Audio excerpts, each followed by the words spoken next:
Looks like we're live. Yeah, there we are. Hi everyone. Good evening. I'm Professor McCoy. Let me adjust my camera back otherwise. The Legend of Zelda Ocarina of Time as we go into the tunnel at Kokiri Forest. Although, oh, that's not Kokiri Forest. Oh, this is the Fire Temple. This is much, much later in the game, if you're wondering. I love that it shows little bits and clips if you let the menu play long enough. Anyway, that aside, side note. Anyway, welcome back to Ocarina of Time. We're nowhere near the Fire Temple, but we are in an analogous area. Hold on, let me fix something. I've got an issue over here, technical. Oh, I see. Hold on. Please stand by. Please stand by.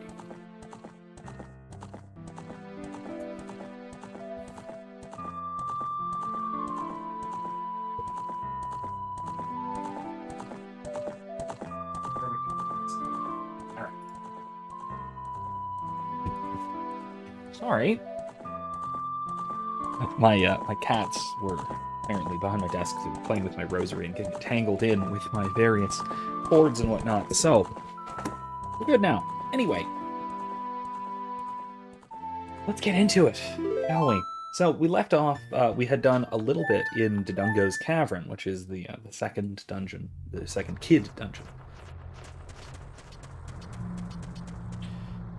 We have not gotten the map yet. We need to go over there. I think. Yes, because we just went through there and came back up there. Yep, that's it. That's it. Okay, cool. Means we need to go over that side. You're not gonna shoot at me from over there, are you?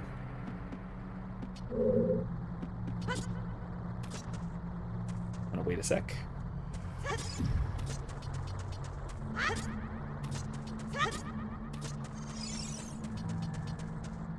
I have gone in here, I think. I don't know if I've blown that up yet. I also should blow up the BMOS over there. Anyway, so. Might be too far. No, yeah, too far. What's this? Is it the map? Was the map really this easy to find? Yeah, it is. Look at that. It's baby's second dungeon. I mean, what do you expect? Yeah. It is in fact baby's second dungeon. So, you know, I get it. I get that it's that simple. So. BMOS. Wait. Boom. Onward we go. All right, let's go on through the door over here, shall we? Interesting.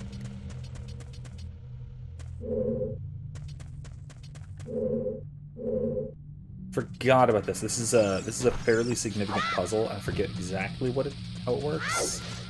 It has something to do with blowing up all of these together. Something to do with blowing them all up together, but I don't exactly remember the details or why I would want to do that. Anyway, whatever, I'll figure it out. So, last time you recall, I was talking about getting ready to start the semester. We're doing logic and critical thinking stuff. It's these first couple of days, that whole shebang. Let's see how this goes. What? Serious? Weird. There. It's not going to chain react. What? Why is it not going to chain react? Oh, darn, I missed.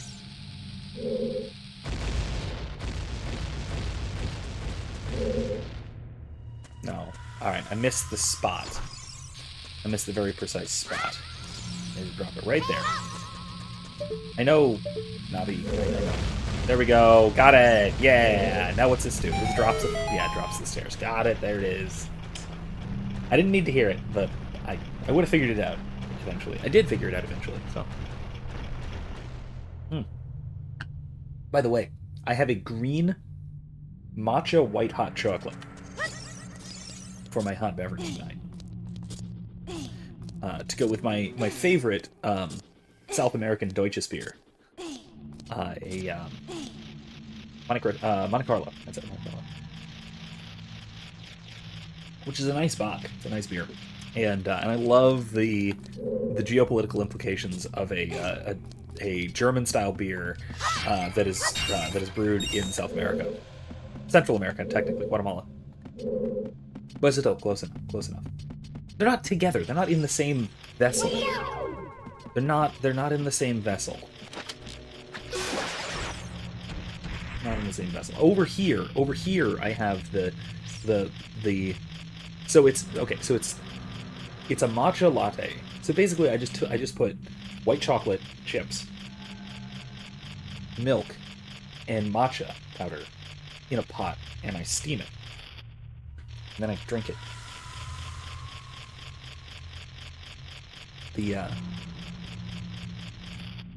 So that's in this one. That's in the plaid vessel. In the delightful, beautiful Pinus Beerstein. I'm not sponsored in any way, but I do suggest you get one of these. I think at this point right now, I think Matt Fradd is giving these away to his locals people, but I'm unsure. I got it when you could actually just buy the things, which was cool. Now, I wonder if I can climb this. Yes, good. Yay! Cool. There's that. Now I can go through this, but I'm not gonna yet. I'm gonna go downstairs first.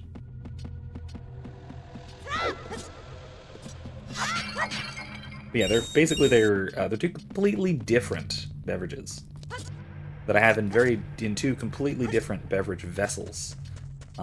Nearly unrelated, but I tend to have a hot drink and a cold drink when I'm streaming. I don't like this.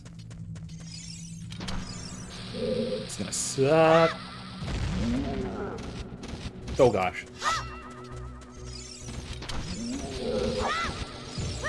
Get over here. Get over here. Come on.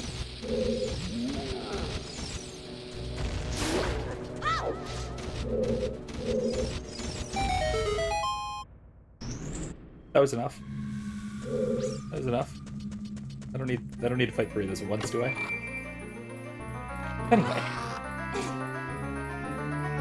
So yeah, I'm partway through the logic section of the course. So at the beginning of every semester of basically any class I teach, I always begin with a section on logic and critical thinking, just to get students to be able to think, which is really challenging, honestly. It's not the kind of thing that most of us are used to doing, thinking very carefully about complex topics.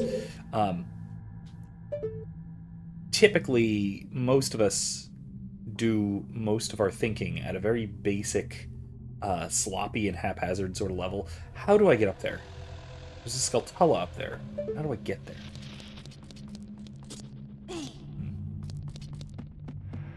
So I don't actually know. So, Copperwolf, good question. I don't know if anyone passed yet.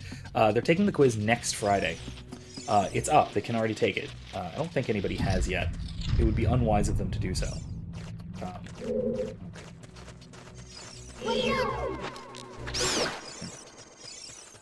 It would be unwise of them to do so. We haven't finished the material yet.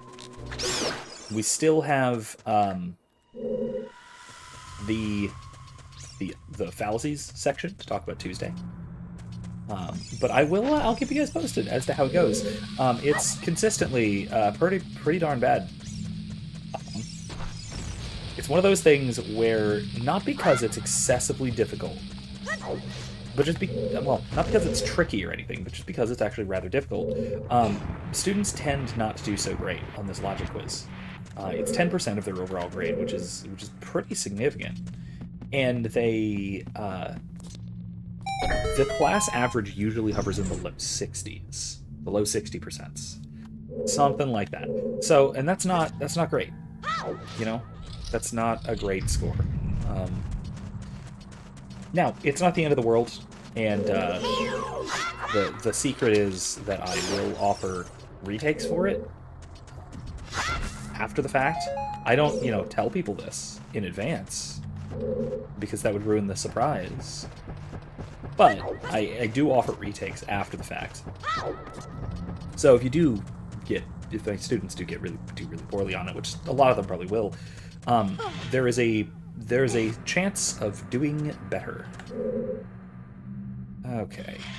How do I go about doing this? Ow, the frickin' thingy. Yeah, I know. Using L targeting to always look. Yeah, I know. Yep. Yeah, I know.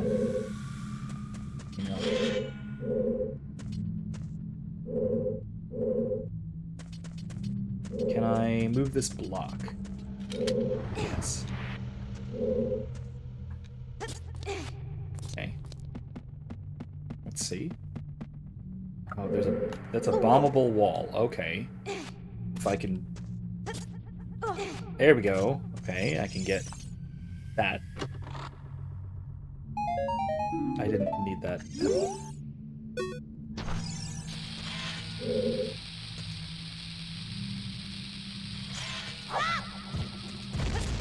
Oh, jeez.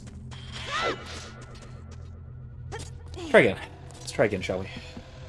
Okay. Missed. Alright.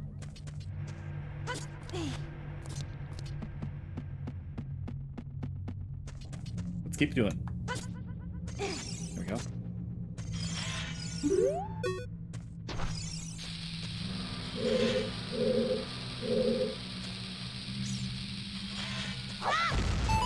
Yay! Got it. Alright. Let's check this out, shall we? Fascinating.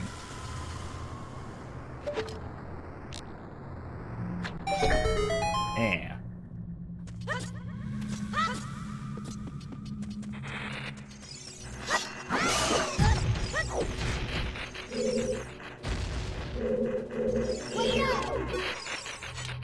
Okay.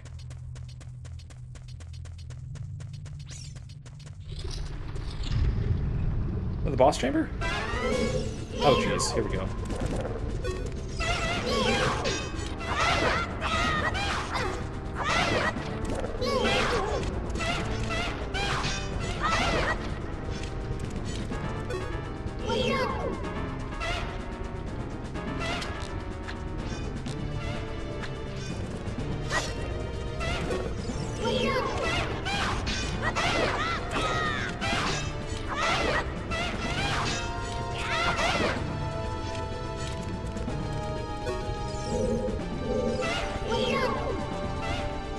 Come on.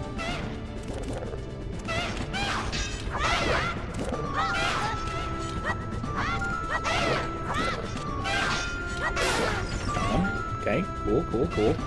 I'm not doing too great, but I'm doing okay. Okay is fine. Come on.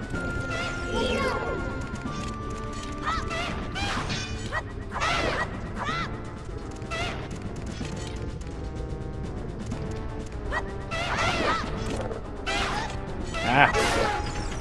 Okay, fine. There we go. Excellent. Moving along. Oop, mistake. We're fine. Oh, hey, this was the previous boss chamber. Cool. It makes sense because this is, I guess, just where the Lizalfos hang out. All right, whatever. Neat. So again, anyway, I'm waiting for and anticipating the forthcoming logic quiz, which will be, honestly, it'll probably be a bit of a disaster, but that's kind of okay, you know, because like I said, there's a chance for retakes. Everybody can retake the damn thing, so if they want to, they perfectly well can. Not everybody wants to, because some people just sort of give up, and when they fail, they fail. But alright, whatever. If you want to do that, that's, again, I'm not gonna stop you. Okay, here we go.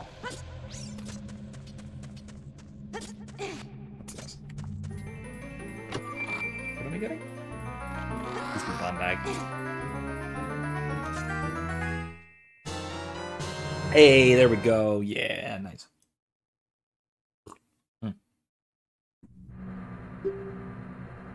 We got 20 bombs inside. Excellent. Let's go ahead and set that. Oops. There we go. Let's save while we're at it.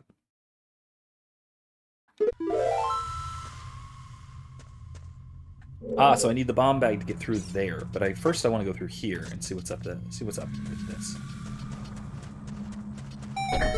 What did I do? Wait.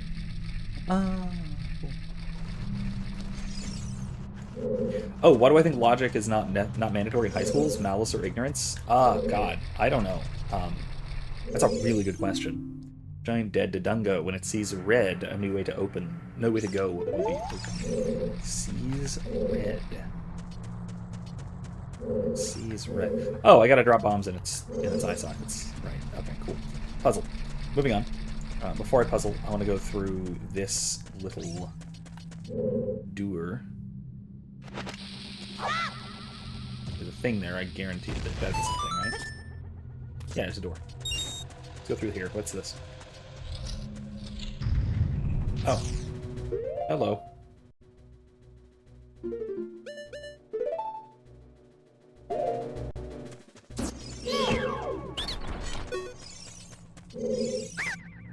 I surrender. The good nuts. I don't need nuts. I need seeds. Yeah.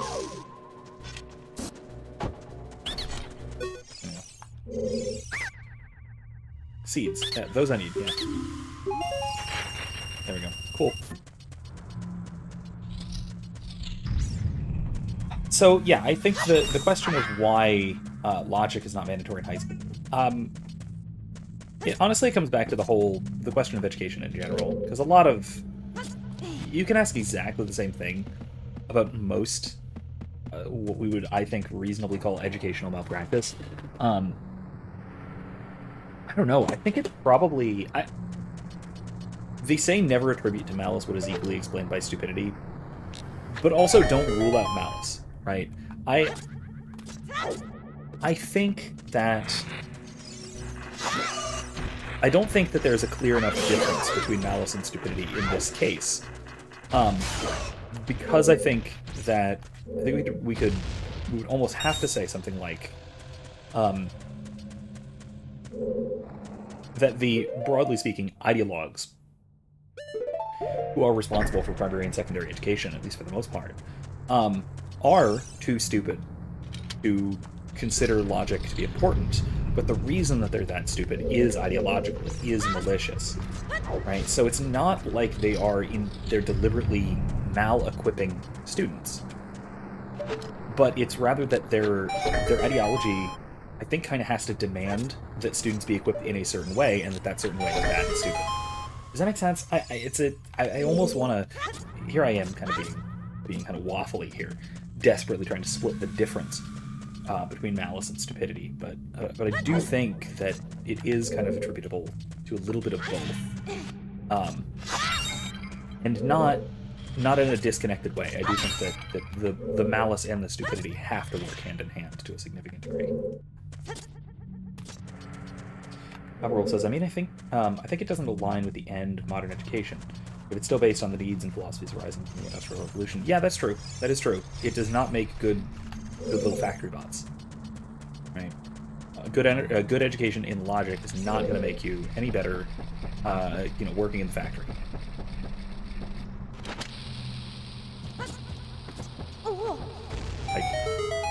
Yeah, I got it. Okay, cool.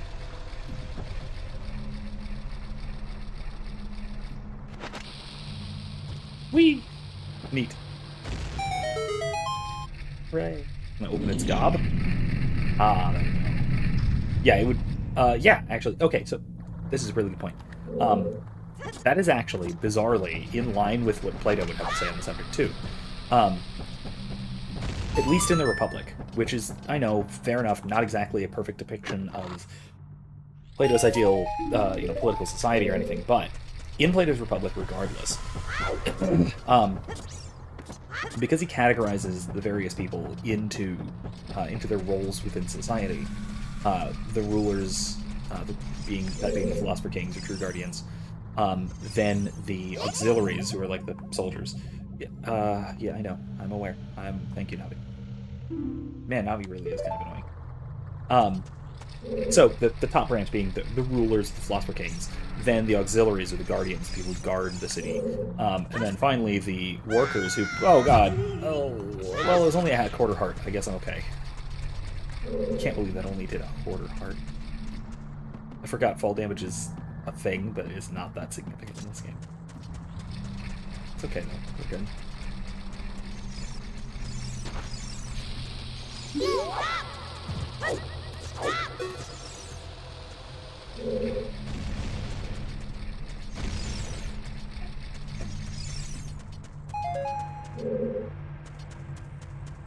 Yeah, tell Erica that Monica wants it.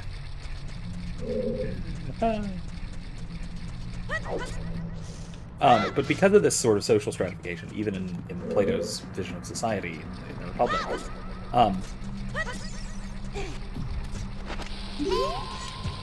oops. Stop. I boo-booed myself, that's fine. I'll be fine. I think there's healing stuff before I actually get into the boss chamber proper, right? Maybe not.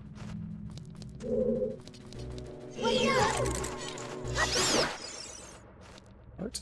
Can I have a heart? There's gotta be heals. There's gotta be healsies before the boss chamber proper. There's gotta be.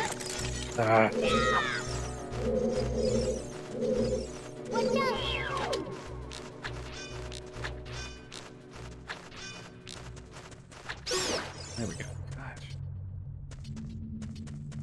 Alright, anyway, moving on. As I was saying, Plato held that a proper philosophical education for workers would not just be a waste of time, but would actually be deleterious to them. Right? It would not just not help them to be better at their role or their function within society, but it would actually make them worse at it. And that's because they would be spending their time pondering, particularly things like their particular lot within the city, rather than acting upon it. Hey, Puff Puff, how you doing? Good evening. Welcome.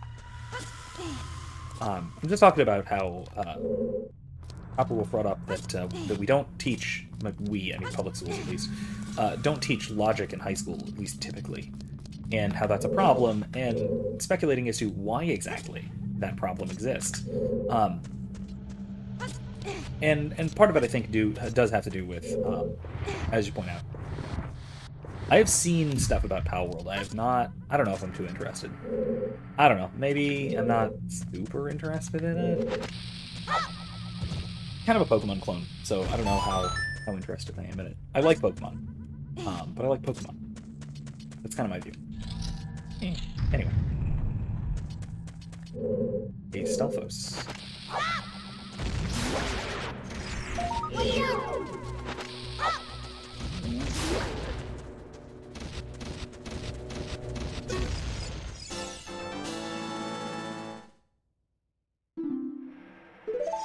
Looks like it'll be great after updates. Yeah, I mean, I'm not against checking it out.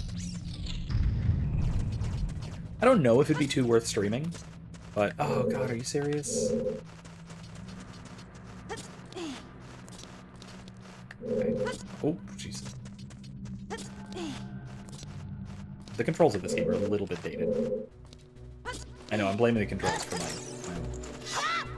shitty gameplay, but still, it's a little rough for now. Yeah, I kind of got some of that, but I don't know. Maybe it'll be good. Maybe it'll turn out to be great. It could be fun. Maybe I'll check it out at some point.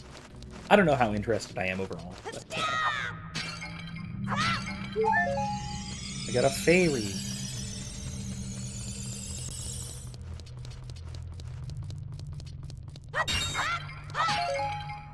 Bombs. I'm gonna need those. Pull it back first. There's got to be a trough this long for some reason, right? You can't. What do you mean you can't figure out Zelda games? Is it the puzzles? Is it the combat? Is it? I don't know. Or just generally can't figure out the appeal. Controls are puzzles. It's, okay, control-wise, I will say it is very, very standard. Like, 3D adventure game from this era. There were a lot of games that were, not exactly, I wouldn't say Zelda clones, but had a lot of the same control quirks. Mostly in a good way, I would say.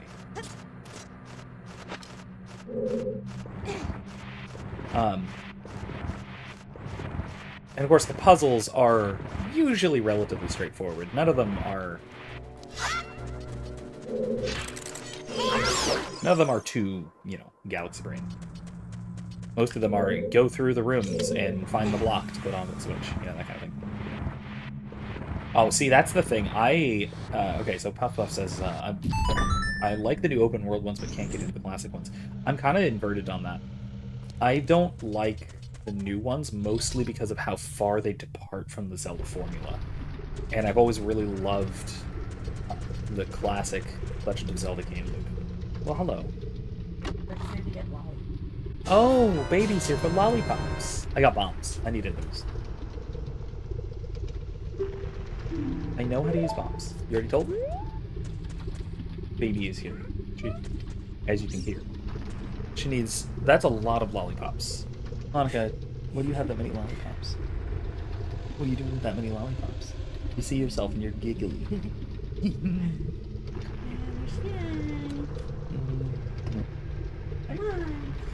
Good night. Enjoy your lollipops as you go to sleep. Wait, what? What's going on here? Do I have to blow up the floor? I have to blow up the floor, though. Or do I have to look up again? I have to blow up the floor. Okay.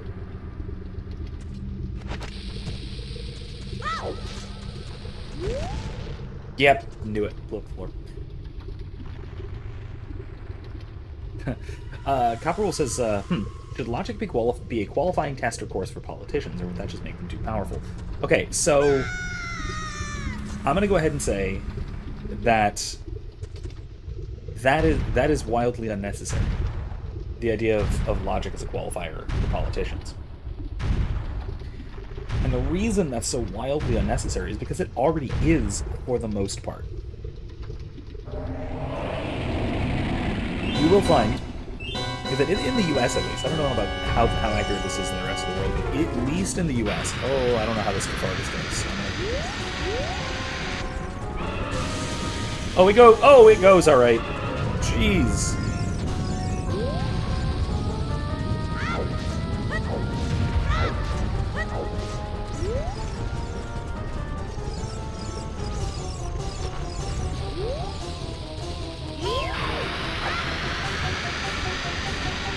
Oh, it's not gonna work, is it? Ah!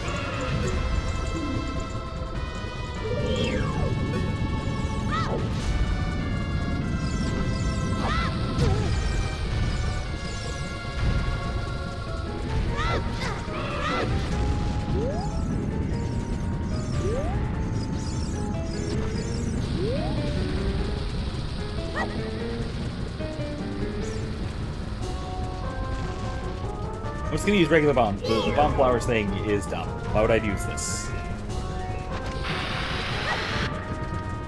There we go.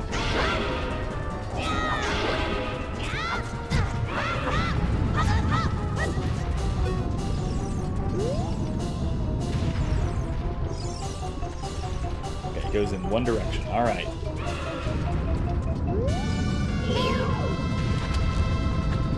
That didn't help me! Not at all! Oh god. Okay, here we go.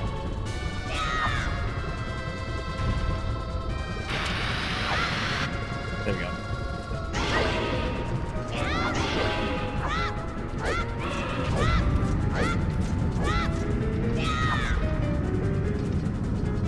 Okay. Alright, we're working on it. Oh my, you have switched directions. What do I do about this, Mr. Development?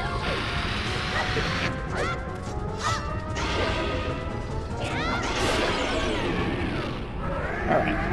You hit it 3 times and it goes down. It's simple enough. Alright, there we go.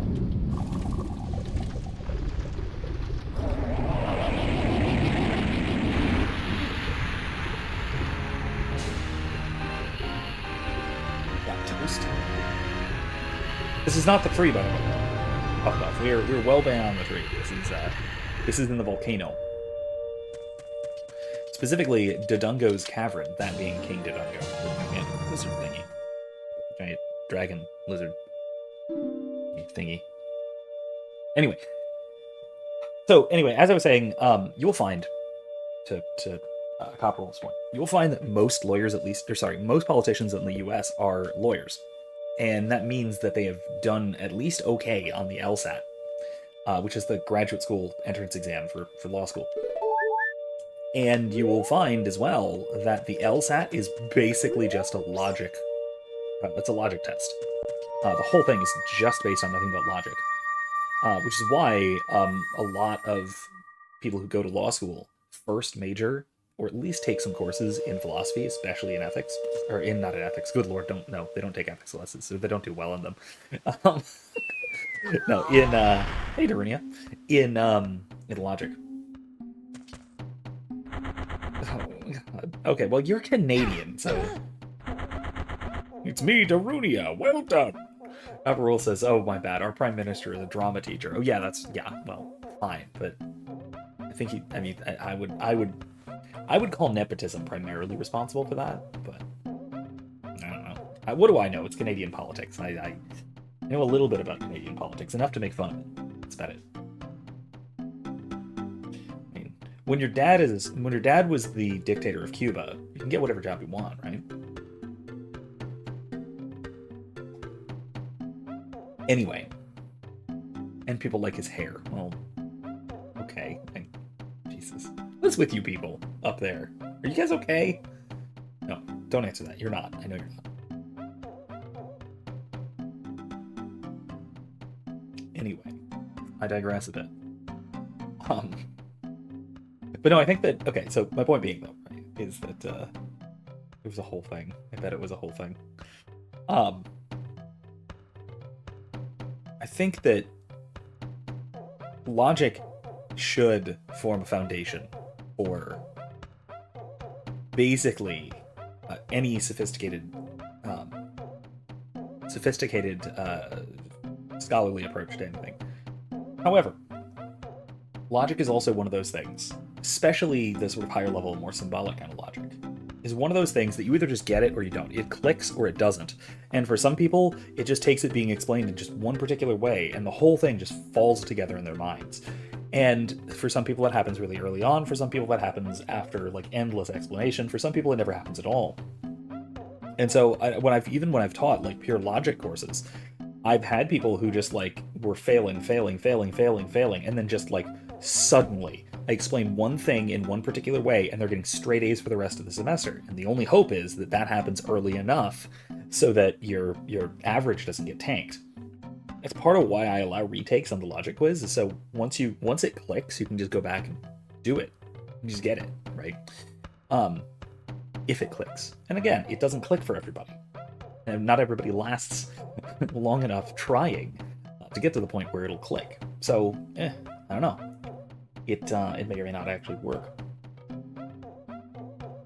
But yeah, so that's been kind of part of the section. One of the other things, I've talked about this endlessly, and I talked about it last week, I've talked about this near the beginning of every semester. One of the big distinctions I usually will make is between fact and opinion, and how we all learned that completely wrong. Write this down so I can put a lecture on the topic in the description, if you haven't seen it. How we all learn the distinction between fact and opinion completely wrong in like kindergarten. And as far as like whether it's malice or stupidity, on the part of the individual educators, it's stupidity. They don't know better because they learned it wrong. But on the part of whoever put the current ideas about fact and opinion into the curriculum, absolutely it's malice, 100%. This is the conditioners or the reformers that C.S. Lewis is talking about in The Abolition of Man, for example. These are sinister people who, for their own purposes, want to inculcate a dangerously false moral theory and aesthetic theory and even metaphysical theory in some cases, with this little dichotomy between fact and opinion that's introduced in kindergarten. And so that is one thing that I've had desperately to fix and I do this, again, every semester, right at the beginning, right? Like, one of the first things we talk about for logic is what this means and why the distinction is not what you think it is. Because the correct distinction between fact and opinion is that a fact is a true proposition. It has nothing to do with proof. It has nothing to do with knowledge. Get that out of your mind. An opinion is a proposition held to be true. It is a proposition, in other words, an idea, a thought, a claim about reality that you hold to be true. It has nothing to do with it varying person to person. It has nothing to do with it being relative. It has nothing to do with bias. None of that. It has nothing to do with uncertainty. That's it. It's just held to be true. And so therefore, I have lots of opinions that are also facts, like that I am wearing a blue shirt. I also probably have at least a few opinions that are not facts. I don't know what they are, because if I did, I wouldn't hold them, because I would understand them not to be true.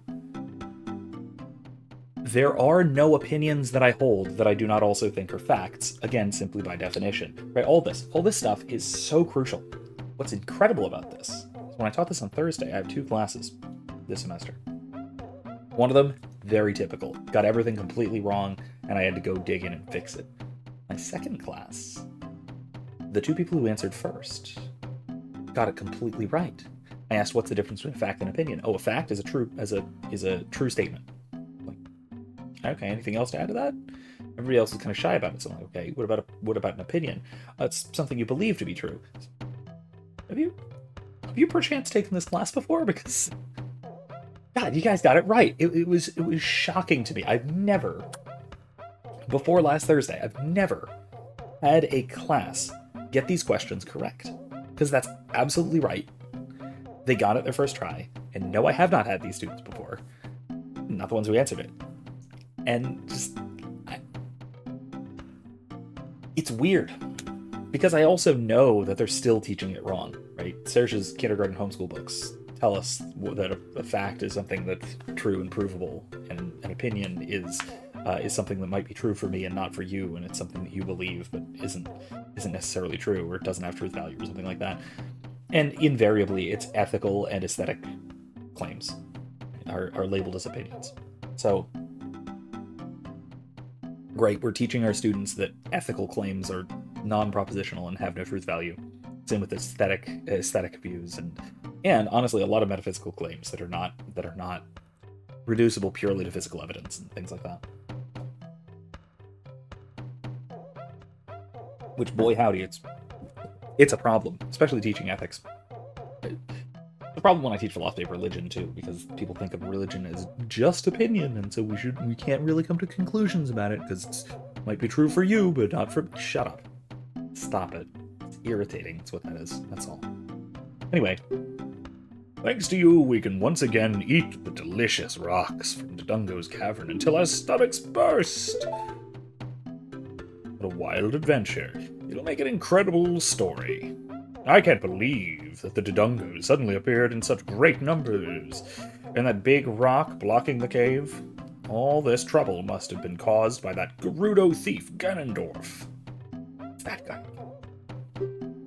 He said, "Give me the spiritual stone. Only then will I open the cave for you. You, on the other hand, risked your life for us. Kid, I like you. How about you and I become sworn brothers? Nope, there's no big ceremony involved. Just take this as a token of our friendship." And he magics us up a stone.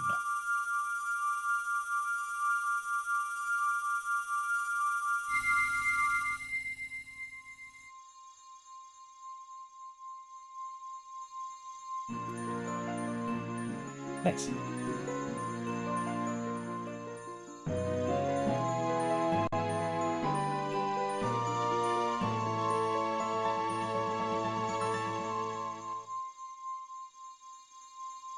The Goron's Ruby, the spiritual stone of fire passed down by the Gorons. You don't know what he means by sworn brothers, but you've collected 2 spiritual stones. You have 1 more to find. Brother, you'll keep brushing up on your skills as you travel, won't you? You should go see the Great Fairy on top of Death Mountain. She will power you up. Hey, everybody, let's see off our brother.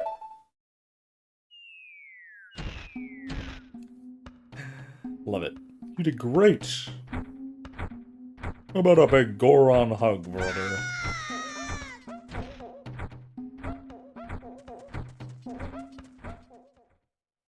Alright, let's go to the top of the mountain, shall we?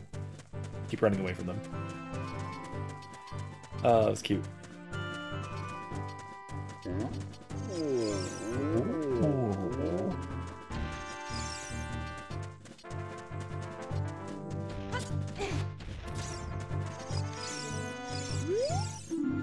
Okay, danger. Got it. Who cares? Danger's.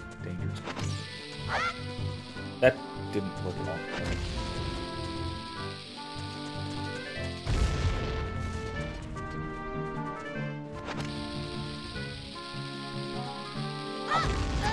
Ow, really?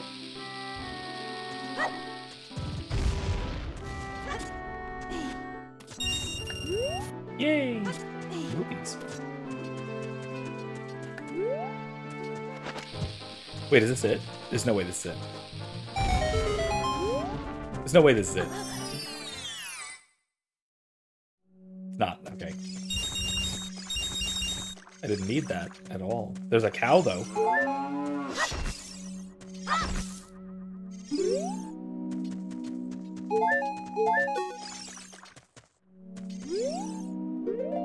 Which is the mask that lets me talk to animals? Am I wearing it? No, it's this. I have the spooky one. Okay.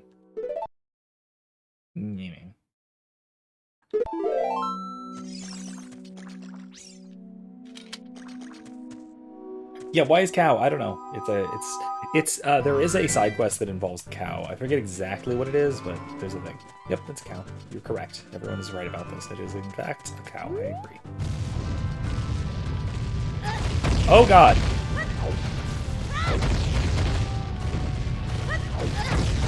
Really? Oh, I get it. I have to... God, okay. Wow, that was awful. That was an eruption.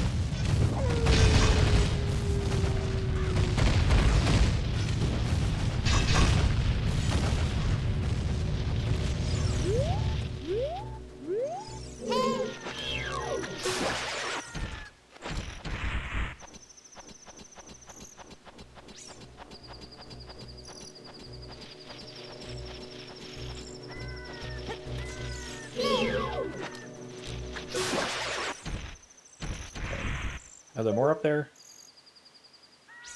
Yeah, I wonder if I can get him from here. Yeah. Alright.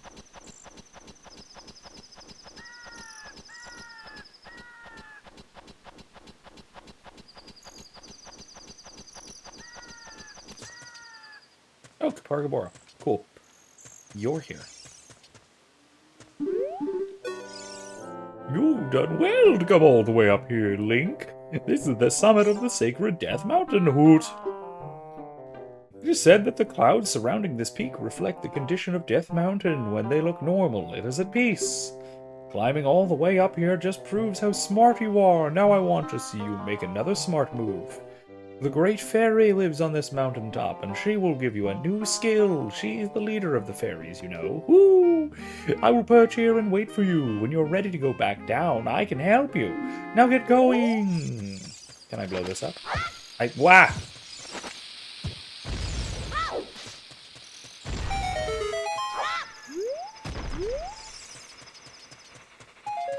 I don't want those. What this?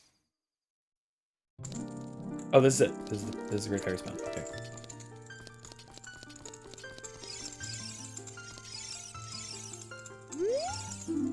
Crest of the Royal Family. Oh, okay, I get it. I gotta stand on it, and... I still wish there was a specific Ocarina button. Oh, wait, no. That's wrong.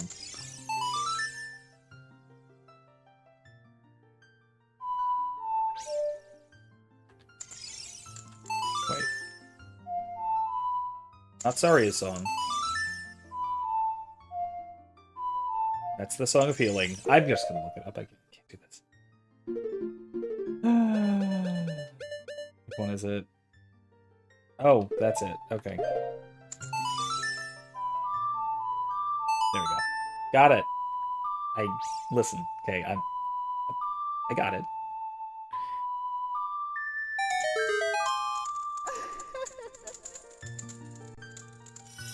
Avert your eyes, everyone. I'm not going to put up a screen filter because it's N64 graphics, but I'm the Great Fairy of Power. I'm going to grant you a sword technique. Receive it now.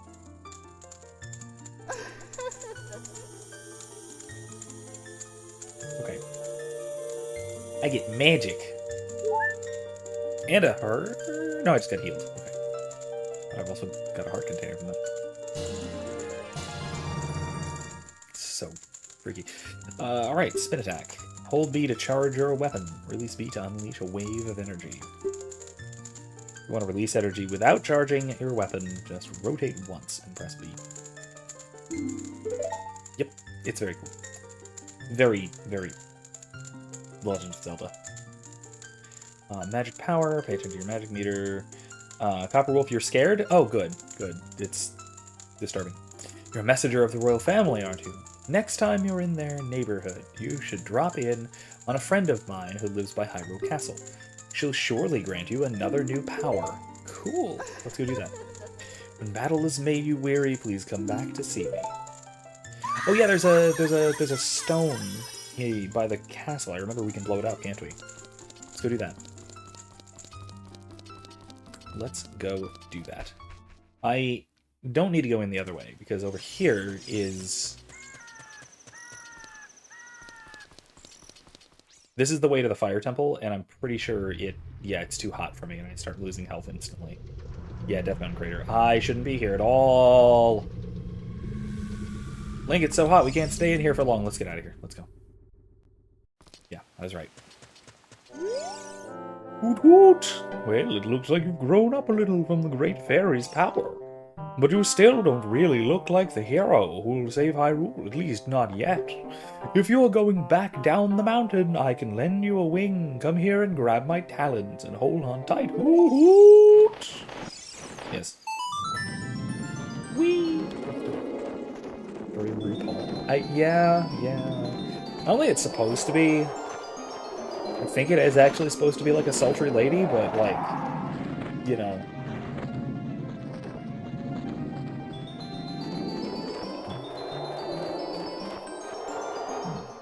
Finished my matcha already.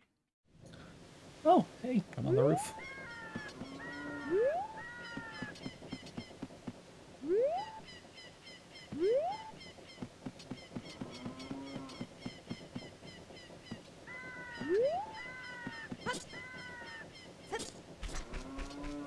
Okay. I think that I probably...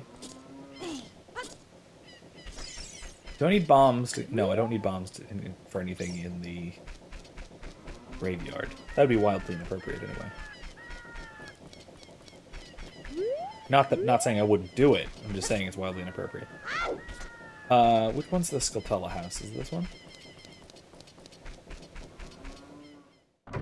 I need to go to the Skulltula house, because I think I might have uncursed somebody. No, I haven't. Okay. We look like this because of the spider's curse, but since you've destroyed 10 spiders of the curse is starting to weaken. Did the kids who return to normal give you any rewards? You should know that the only way to become very rich is to destroy as many spiders of the curse as possible. Goody.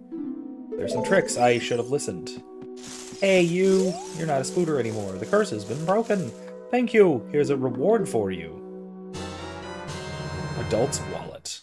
Adults are allowed to carry a lot of money. 200 rupees. Awesome. Good deal.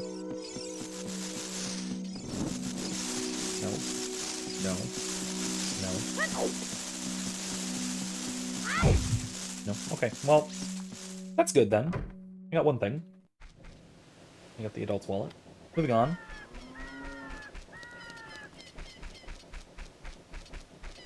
Demetrium? Demetrium, right? Hello, welcome. Thank you for the luck. Cool, did it.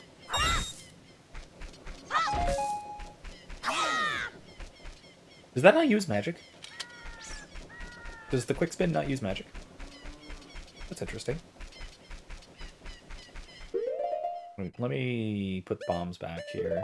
Let me save. Okay, moving along.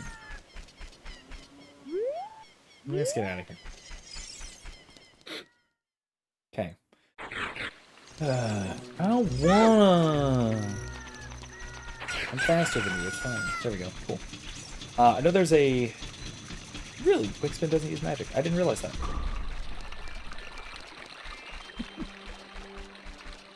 Alright, so there is a... there's a bombable rock over there that I want to take care of.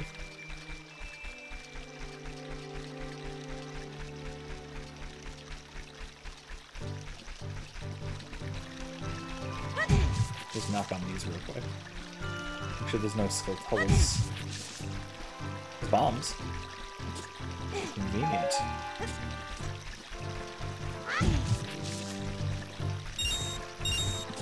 Do some rupees.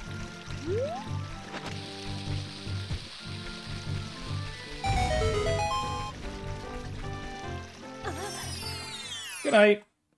Good night to Canada and your odd time zone. Thanks for stopping in. See you around later. See you for Curse of Strahd tomorrow. Ah, rupees. Yeah, so yeah, Copper Wolf is one of the somebody I play D&D with. That's not gonna work. Okay, never mind.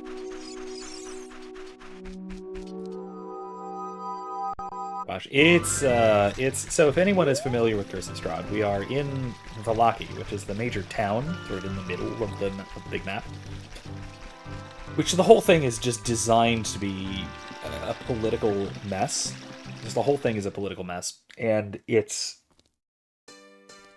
always struck me as a little odd that so much of the focus of a module like Curse of Strahd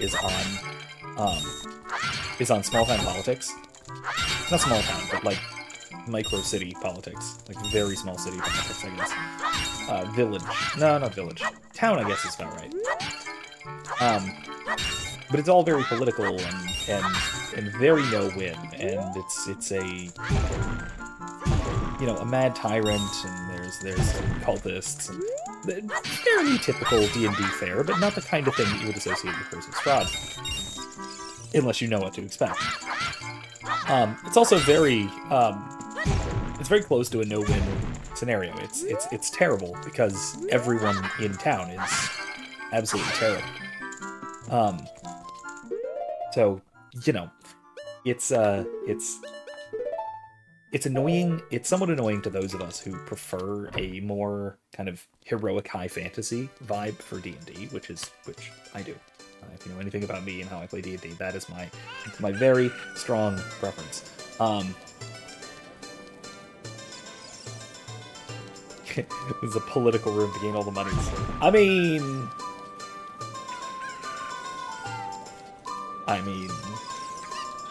yeah, kind of. Oh jeez, yeah, the opinions versus facts. Well, I already went through it. But rewind a half an hour. I went on about it for a bit.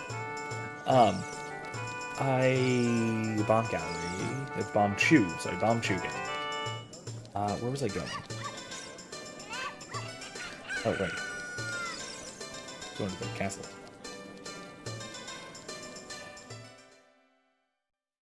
I mean, look, random acts of destruction are very relevant to the kind of politics that I'm talking about with respect to Vallaki. I won't say too much, just because if you haven't played Curse of Strahd, then I will be spoiling something. I will be spoiling some significant stuff if I say too much. I hate this. Drop. Okay. And I don't want to spoil too much, right? Because it's a great game. It's a great module. It's get a really good DM though if you can. By the way, my wonderful wife Erica, or Mrs. McCoy, who's in the chat, is she runs paid games from time to time. So if you are interested in playing Curse of Strahd, let her know. let her know. She might be able to put something together. She's currently, though, running one Curse of Strahd game already for me, Copper Wolf, and somebody else. So maybe. In any case, though, it's great if you have a good DM to run it well, because the problem is that it's the actual wait, oops, the actual written module is mediocre at best. It's really poorly written and put together, but a good DM can really mine some gold out of it. I've ran it once, and I think I did a pretty fun job of it. I made it pretty good. Erica has now run it twice-ish, and has read the whole thing more than I have, so she knows the thing quite well and has fixed the thing quite well. Man, boy, howdy, she do excellent with it. But it's also really gothic horror, so it's not really the high heroic fantasy, if that's more your thing. Welcome, Link. I'm the Great Fairy of Magic. I will give you a magic spell. Please take it. Okay, if you say so. That's it. Okay. Why are they like this? Why are they like this?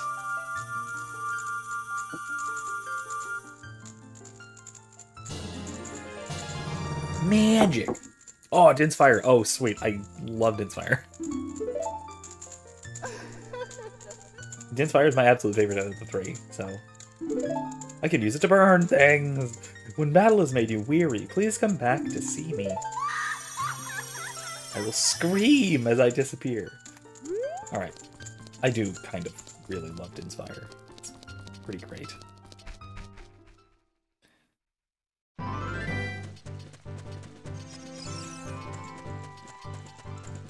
I'll demonstrate it at some point.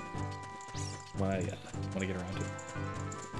When I get to somewhere where it'll be at least somewhat useful. I don't want to just spam it.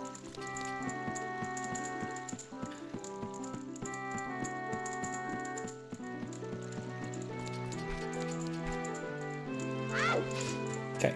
God, it's almost nighttime. Already? Okay, fine. What in the world?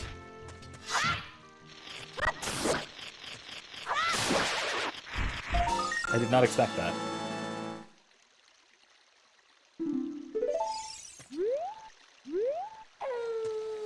Alright, I guess I'll go do the treasure chest shop after I... How many Smeltellas is that?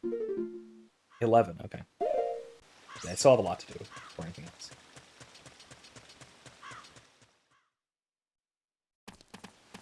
But yeah, so the opinion versus fact thing is something, it's something of a pet peeve of mine, and it's something that I will harp on to no end at the beginning of basically every semester I teach. Right? We have this idea typically, yeah, let's fine. We have this idea that we all get from kindergarten, that facts are provable and that opinions are sort of just an opinion. Stupid. Okay.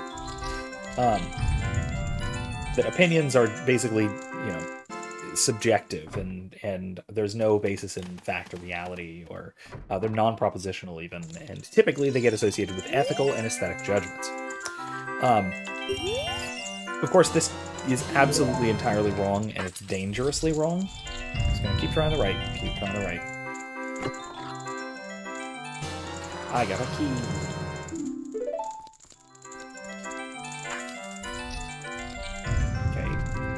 Keep trying the right. I don't think there's a pattern to this. If someone knows if there is, then tell— ah! You balls.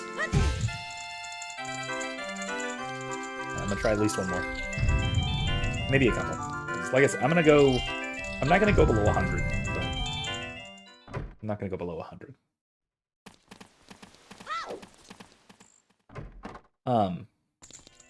Rupees, that is. I hit B. Did a guess anyway. I assume it's gonna switch back and forth, unless it's totally random. I got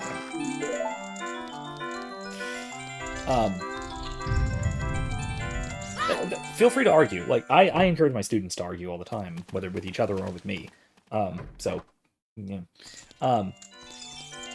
So, the reason I insist on this is that, A fact, again, simple, straightforward definition of a fact, is a true proposition, a proposition which corresponds to reality. An opinion is a proposition that is... an opinion is a proposition that is held to be true, is one that one holds, right?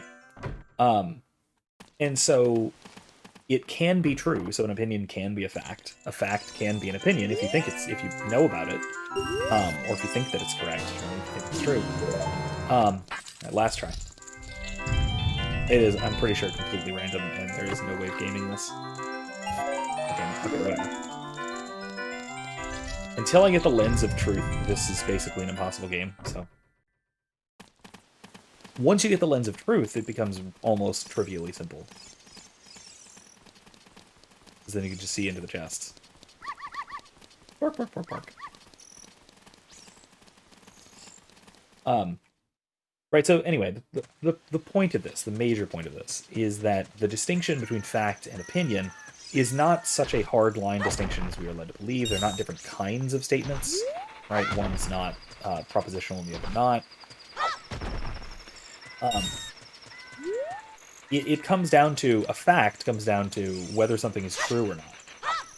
And an opinion is whether it's believed to be true or held to be true or not. Right? And so these can be overlapping categories, right? I can believe that I can believe correctly that I've got a Monte Carlo in here, and I'm right about it, right? I've got a Bach beer, great. It's a fact and it's also an opinion. It's both. You can also have things that don't overlap in either way. You can have facts that nobody knows about, or at least that you don't know about, like how many polygons are in this game. Total number of polygons in Ocarina of Time. There's a number. Someone might know it, but I doubt it. Right? And so that is a fact. There's a fact of the matter, but there's nobody's opinion. Nobody has a well-informed opinion on the matter. And there can be opinions that are not facts, in other words, wrong opinions. Right? If you've ever been wrong about something, you held an opinion and it turned out not to be a fact, so you were wrong about it. Simple enough, right? Where to next? Zora's Domain? Anyway, why I insist so much on this and why I think it's so important is that most of the time I'm going to try one time at the shooting gallery. Most of the time we think of opinions as non-propositional. We don't treat opinions seriously, and we tend to sort of categorize a bunch of different really important types of ideas into just opinion, and we therefore will dismiss them. Oh geez, really? I'm not off to a good start. Oh frick. Wow, okay.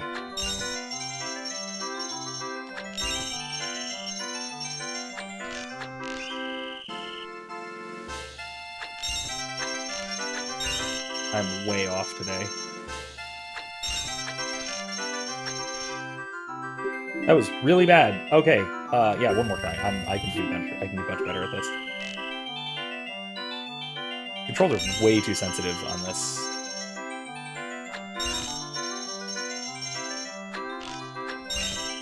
Oof.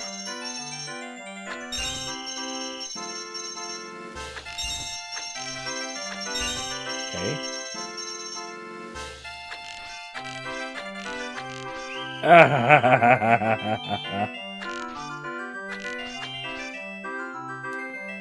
Okay. Maybe I need to tweak the control sensitivity or something. Maybe I can do that. I don't think I can do it in-game, but maybe I can, like, mess with my controller in my settings somewhere. Yeah, the part of the problem is the inverted aiming controls, which I hate. Like, the hold down to aim up thing is just absolutely terrible for aiming. It's just really bad, and I don't like it. So, whatever.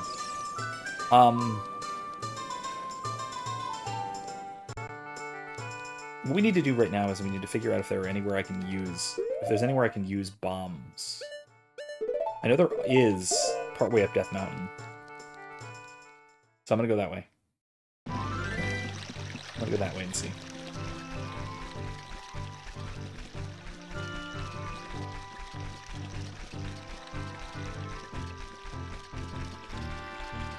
Anyway. So, as I was saying, and as I've said in a recorded lecture as well, I'll put it in the description after the stream's done, so if you want, you can watch it. That we tend to dismiss what we call opinions as, quote, just opinion, or just my opinion, or just your opinion. And usually we mean that as a way of just ignoring something that we should take seriously, right? We basically, if you tell me something and I say, well, that's just your opinion, what I'm basically saying is, shut up, I don't want to hear it, right? And I don't want to argue about that. Or if I say something, except I'm being a little more polite about it, I guess. Or if I say something and I say, well, but that's just my opinion, what I usually mean by that is, I don't want to defend my idea. I think I'm correct, but I don't want you to challenge me. And that's really all it means. Right? So opinion actually turns out to be, like in practice, a way of not carefully thinking about important things. Or treating things that are important as if they are not important. Right? So, yeah, it becomes a problem, especially when the topics that we consider just opinion tend to be fairly important topics, like a lot of metaphysics we think of as, well, that's just opinion, because it's, I don't know, unverifiable or improvable by empiricism or something like that. Or more importantly, or more relevantly, especially to my current class, we tend to think of ethical statements, as well as aesthetic statements, as just opinion. And therefore, and therefore not subject to careful judgment. That's not gonna work. Can I backflip to it? No.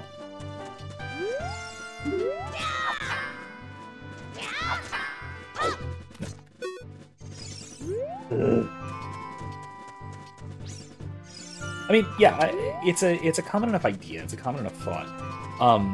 And this really struck me. Because of an article that I'll also try and put in the description when I can, if I can find it. I know I have it in the description of my lecture on the subject, so if you can't find it, if I don't find it to put it in the description, it'll be there. Which is an article from another philosopher, a professional philosopher, also with young kids, from 2015 or 2016. It was a long while ago at this point, and it's been bugging me ever since, really. Because he pointed this out, that especially in early education, we learn that. Okay, yeah, all worthless, I tell you. We all learn that ethical statements and aesthetic statements, especially among some others, are basically non-propositional and are not to be taken seriously. And his point was, and then we're surprised when students cheat. Which, yeah, like, we shouldn't be surprised when students cheat, after we taught them that cheating is wrong is just an opinion. So, yeah, we shouldn't be surprised at all. This is a strong current flowing the other way, isn't it? Oh, hey, I can just walk along the edge. Anyway, I have found this to be an incredibly profound and important point that far too often gets ignored just because it's not thought of when we're. Huh? I wonder if Saria knows anything. I bet she does. Let's talk to her.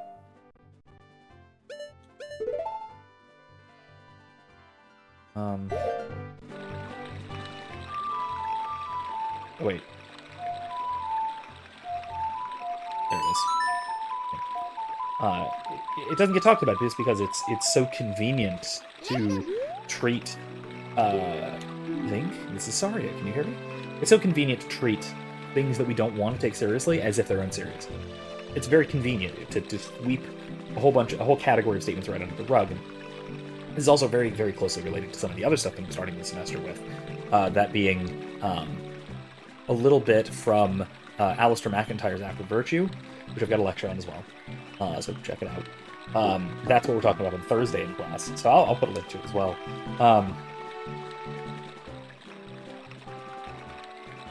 As well as C.S. Lewis's book, The Abolition of Man, where he talks about early education and how we sort of smuggle in a lot of these really bad ethical theories and metaphysical theories into and aesthetic theories for that matter into early education without labeling them as such, right?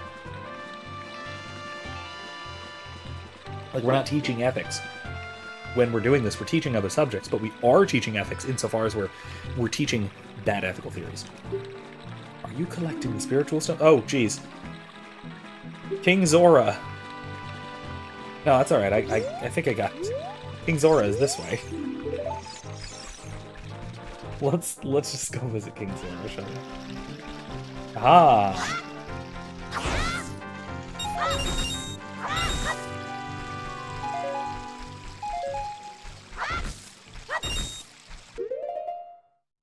Okay.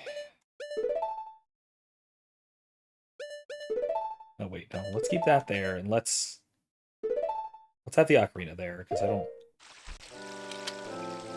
Woohoo! Looks like you've gotten bigger and stronger already, Link. Just ahead lies Zora's domain. The Zoras serve Hyrule's royal family by protecting this water source.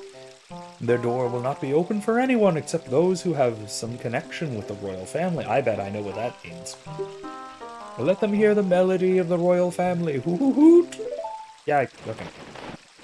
Look, Zelda's Lullaby opens up basically everything in the children half of this game. The child half of this game.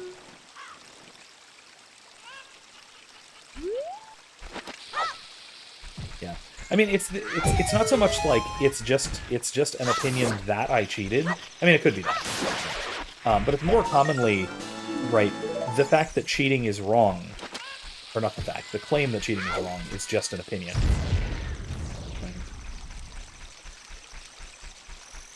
Which is obviously a dangerous thing to think, right? Because if you think that, oh well, you can't say objectively with certainty that cheating is wrong, well, okay, then is it wrong or not? Oh no, the cuckoo is going to get mad, isn't it? Okay, sorry, cuckoo. I did not mean to do that. There's no hole here. But there was. Ah! Glad you're up. Glad to have you. Glad to have you. Magic beans. Chomp, chomp, chomp. How about some magic beans? They aren't selling very well. How about 10 rupees? Yeah, sure, I'll have one. Magic bean! You want to plant beans? Wait for the soil. Got it. Easy peasy. Oh boy. I can't do that. Okay. Eh. Well, at least I got some rupees. How do I do this? Do I have to plant the magic beans? I thought I would need to water them. Maybe I can jump it here. Yes. Yeah, okay. There we go.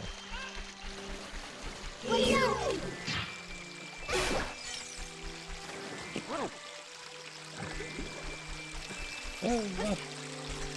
Wait. Oh, darn it, no, no. That was close.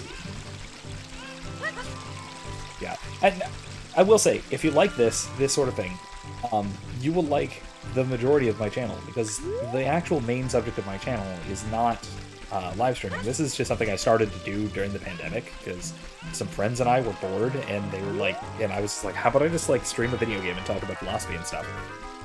And I started with Red Dead Redemption and Mass Effect, and kind of went on from there. Nope. Nope. Okay. Why didn't that work? What do I have to do to get that? What's this? What's with the frog? Some frogs are looking at you from underwater. Oh!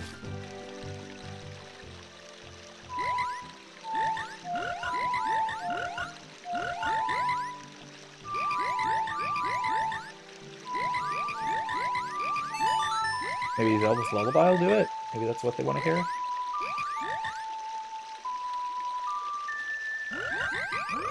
Okay, they're going crazy, so that's probably it. Oh yeah, you grew! Young lad, you play the ocarina well. That melody is so fine, Ribbit. We all should practice it, Ribbit.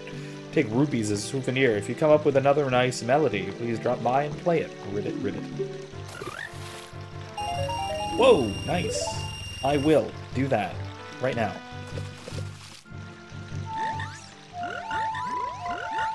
Let's see if they like this one. Yeah, most of my videos, most of my channel is actually lectures and talks about philosophy. Take some rupees as a souvenir. Another 50. Very nice. Hello.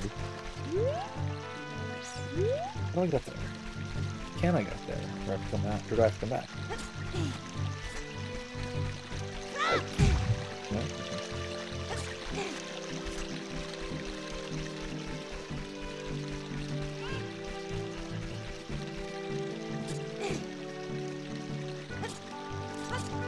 Huh. Interesting. Okay, that worked. But yeah, like I said, most of my channel is either talking about philosophy, doing pre-recorded lectures and things, either just right here as I'm sitting right now, or like classroom lectures. No, okay. I don't know how to do that, but there's gotta be a way later. So a lot of it is just straightforward recordings of my classes. What's already in the description right now is a link to my full the full series of my my ethics class, which is what I'm teaching this semester. So if you want to follow along with what I'm teaching to my actual students, Octorox, yep, got it. If you'd like to follow along with what I'm teaching to my actual students, feel free. It's right down there. It's under ethics playlist or something along those lines.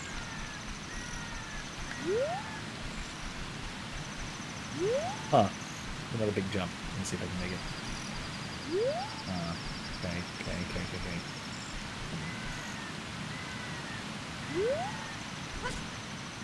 Yeah, no.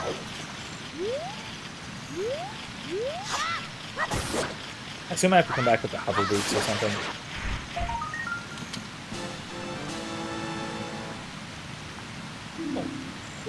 I'm your top 5 channels. Wow, that is that's really high praise. Honestly, thank you. I don't strive to be. Well, I mean, I guess I would strive to be, I suppose, but I don't expect to be anyone's top 5 YouTube channels. That's quite a lot. That's quite the thing. I mean, like I'm under 1,000 subscribers kind of thing. You know, I've been doing this for a while, and like I said, most of the point of all of this is a place to share the ideas that I'm teaching to my students, because I think they're worthwhile, and I think that having them go beyond just the classroom setting is worthwhile to everybody. So people who do get something from this, excellent. And if you do get something from this, and if you do really appreciate it, I will absolutely appreciate any kind of value that you're getting from it. Send some of it back to me, like Ko-Fi.com, because I make an adjunct professor salary, which isn't great. But it does help me like continue doing this sort of thing, like equipment upgrades, setting time aside to actually record dedicated videos and that sort of thing. So anything you can send me, excellent. If you can't, totally understand too. I don't and can't contribute to all of my favorite creators either, but if you can, awesome. Delirium said, well, cheating in school is different, I think, in real life. Because so many people take ideas and either rip them off or add onto a potential idea. Well, yes. The difference, though, is claiming the idea to be your own. Cosmic Nomad says this channel deserves more subs. I won't argue with there. I will not argue with that at all. So, if you think so, I agree. But yeah, I think that the bigger problem, whether that's in school or anywhere else, is claiming the ideas to be your own. Right? And that's what academic dishonesty is. That's what plagiarism is. It's not just taking ideas from somewhere, because that's just citation. It's claiming the ideas to be your own. That's the real problem. Sleepless Waterfall. The waterfall serves the king of Hyrule. When the king slumbers, so too do these falls. Okay, interesting. Can I get down here? Or no?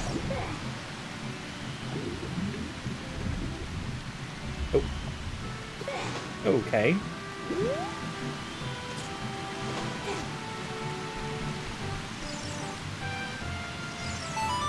Okay, that's what I thought. Wait.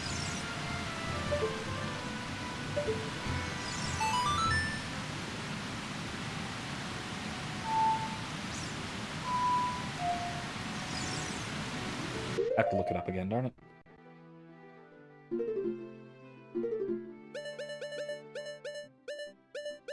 Okay.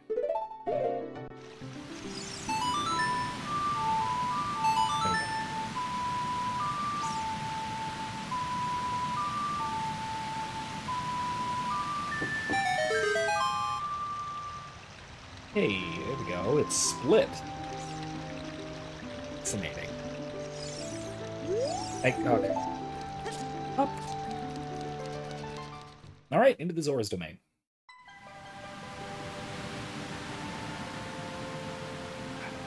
I love the Zora's domain music. Zora's domain, no, that's simple enough. Just like this nice, pleasant bossa nova kind of thing. King Zora's chamber, show the proper respect, I'm gonna break up the pots. You don't mind. You probably don't mind, right? Probably don't mind.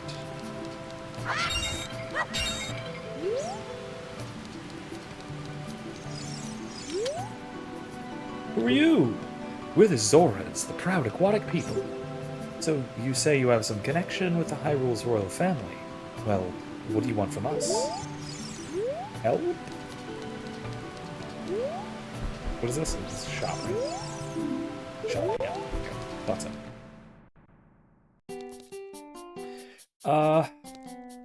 Nothing I need, so move on. Let's Din's fire these torches, shall we?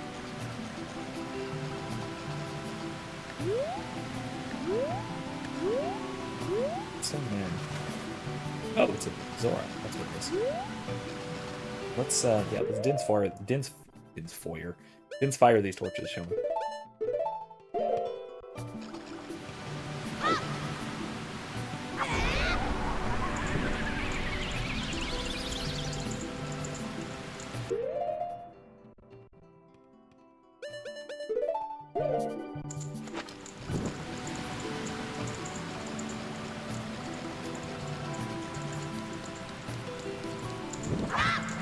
Oops, I broke.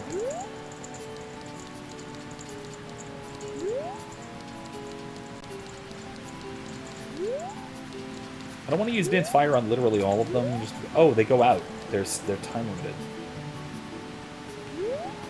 Huh. Interesting. Interesting. Did this one go out too? It did. Oh, why?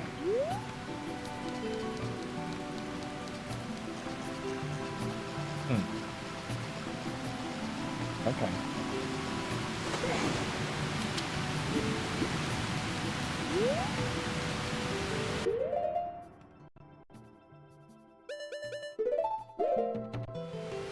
Light both of these and see what happens. Nothing. Okay.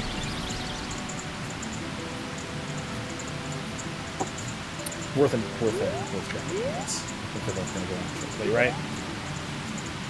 Or how short will it? Yeah, there we go.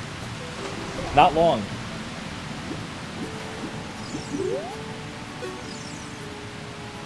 We haven't found Princess Ruto, even though some of us have searched as far as the Lake Hylia.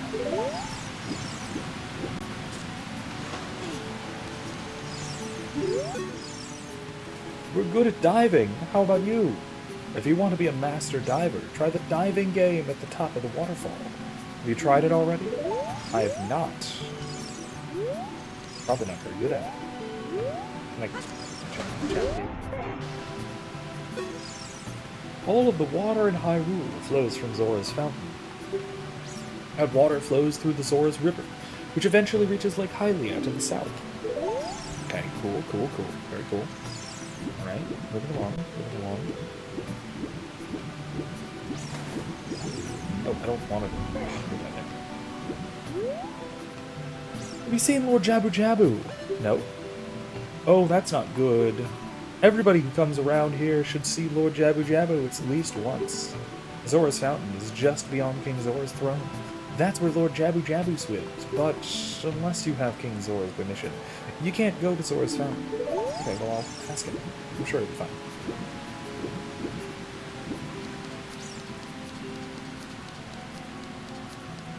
Delirium says, I feel like most people don't strive to be a top 5, but it's possible that you are, just being who they are, just because of the content.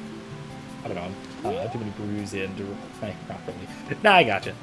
I try and stick to one-ish on stream, but I'm one in, so that's something.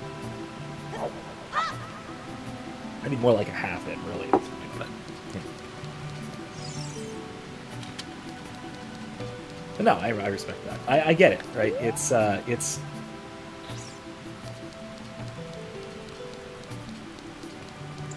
good to be. It's certainly good to be appreciated in that way, you know.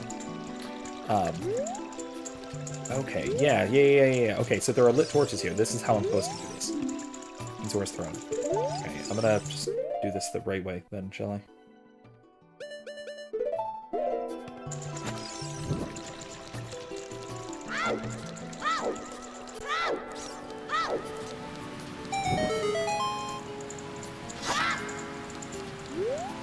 Okay, so what did that do? It did a noise. It did a success sound. What if I light the next one from here? Will that do it?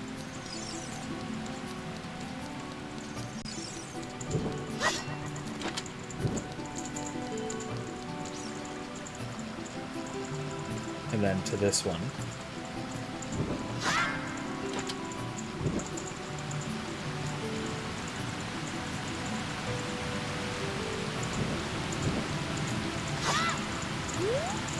That didn't do anything. Okay, cool. That was a waste of time. I kind of suspected it would be a waste of time, but you never know. I'll put this here and see if it's... Oh, it just went out. Okay, that makes sense, actually.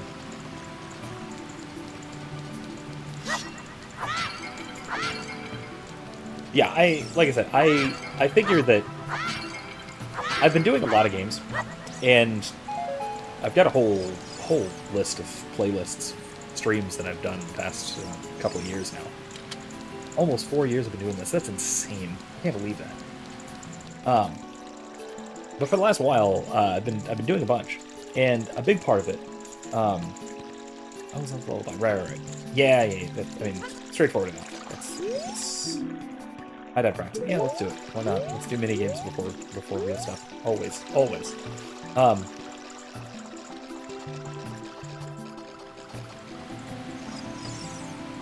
Diving game, 20 rupees. Want to play? Yes. Okay. Pick up all the rupees I throw from here. You have only a limited amount of time. When you pick them all up, come back here. I'll give you something very nice. Rupees. They are probably too low, aren't they? No.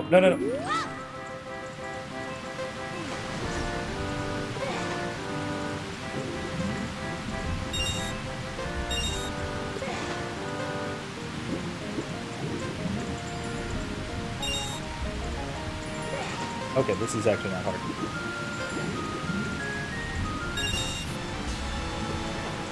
Got something very nice for you. Come get it. I will. That was actually not hard at all. I assume they're hiding it for this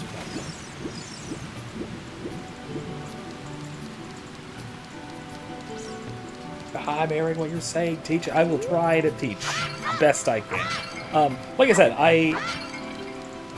I started doing this mostly just because, like I said, because me and some friends were bored during the lockdowns, because everybody was. And I wanted somewhere to just sort of chat about philosophy and also just chat about current events too, because man, there were a lot of current events. And so it turned into, though, graceful dive. Take this. Scale of our kind. With this, you can dive much deeper. Ooh, cool. Whoa, okay, that's very cool. Alright. I'm gonna go do that. I forgot that's how you got that.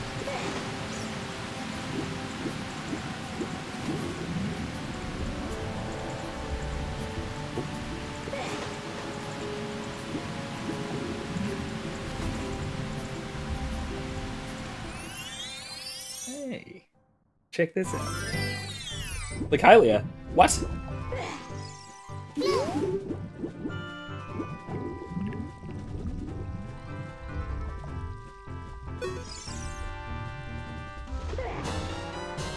An empty bottle.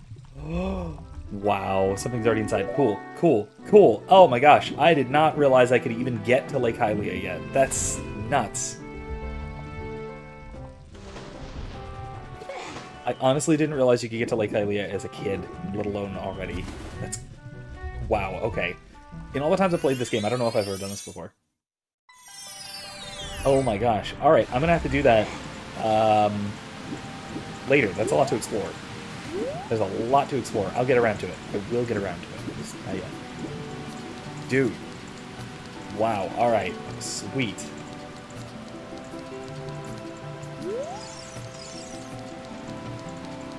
Anyway, so part of the other reason, though, part of what this developed into, is partially the idea of games and gaming and video games themselves and the practice and the play of gaming as a legitimate form of literature, as a legitimate art form.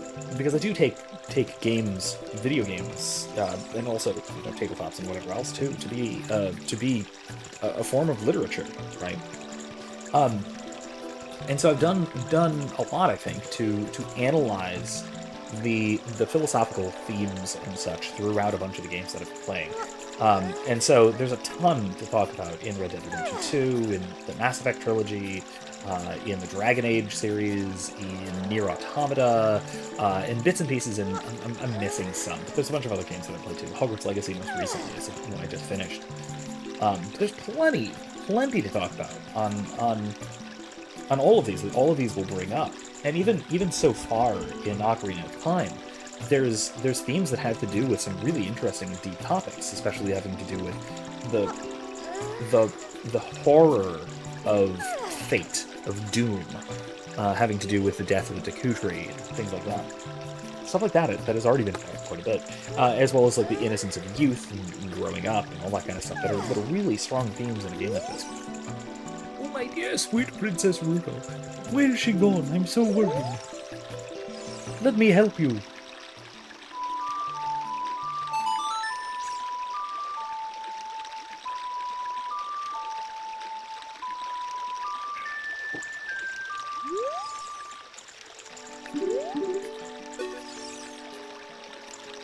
Do I have to go up there next to him?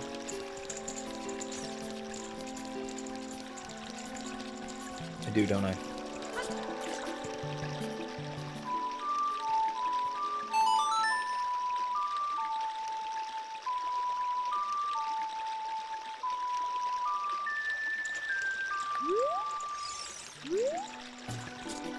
Interesting. Okay, Huh.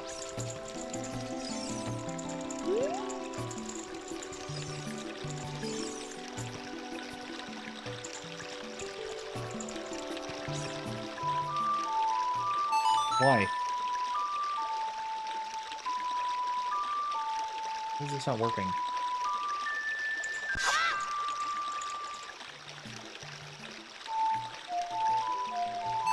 Let me talk to Navi.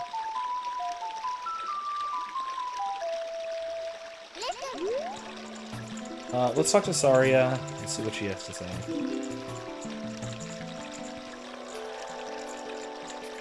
Good opinion or fact? I think it's facts, but that's my opinion. You collected spiritual stones? You have one more to find? You mean the spiritual stone of water, don't you? The great Deku Tree once told me that the King Zora, ruler of Zora's domain, has it. Want to talk to Saria again? No, but I'd like to talk to you, Navi.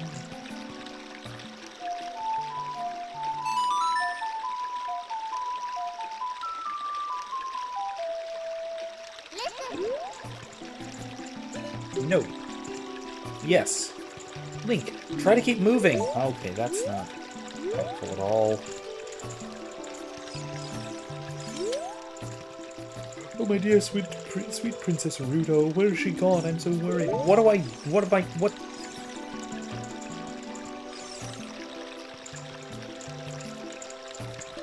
Am I supposed to go to Lake Hylia?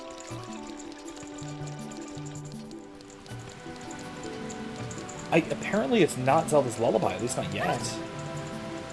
Maybe there's other things I have to do first? I don't know. I'm gonna try wandering around Lake Hylia a bit and see if there's something to find down there. Or over there, whatever.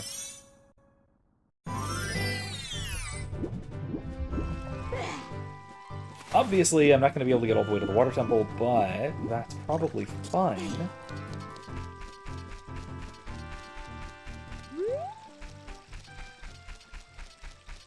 Oh, Mr. Scarecrow.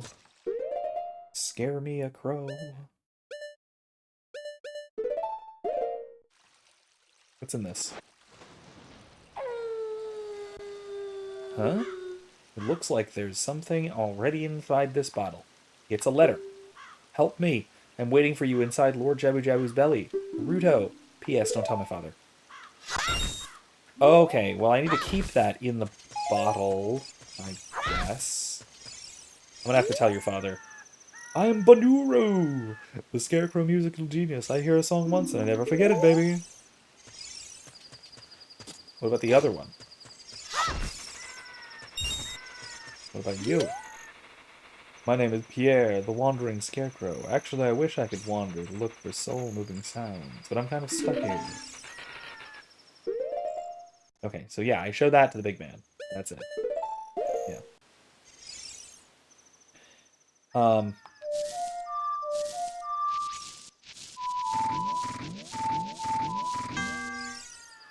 Fantastic tune, it touches my... Oh god, what have I done? That was a bad idea. Come back with a nice song, come back when we hear... Okay, no, that's not... Whoa, you have an ocarina! Why? Hey, why don't you lay a tune with me? On me, baby.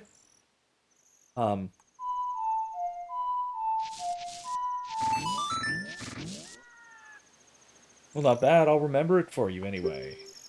I don't mean I can remember only 8 notes, but let's cut it right there for now, baby. Okay, so he's gonna remember that. That is now the Scarecrow's song, even though it's the Song of Healing.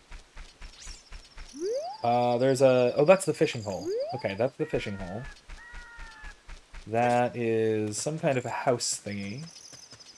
Well, let's just go. Let's go over there. Let's go over to the house thingy. No.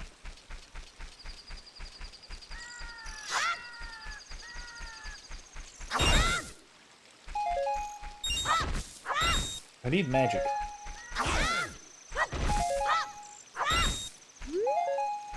I've been using Din's fire for dumb purposes.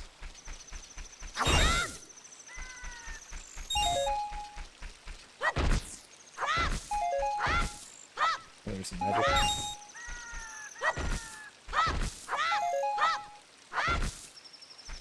A bomb.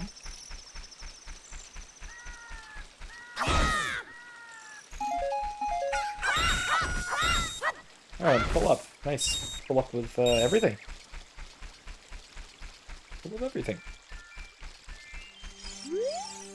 Lakeside Laboratory. Let's see what's up with this. Ah, yes, the spooky man. Hello there, son. I'm researching the process of making medicine by mixing Lake Hylia's water with various unusual compounds. Perhaps you've met that old lady from the potion shop. She was like a student of mine. Oh. I can drop stuff in here. That's how this works. I forget what. But let's get out of here for now. I don't think this helps me. Okay. I could go to the fishing hole. You know what, I will. I'm gonna go to the fishing hole because, you know, fishing, man. Yeah, absolutely.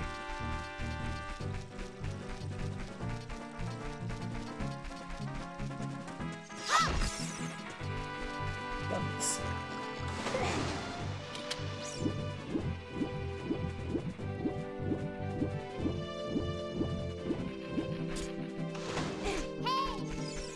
Yeah, Navi.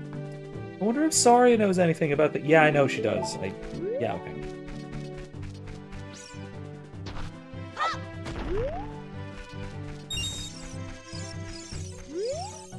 Fishing pond. Let's go.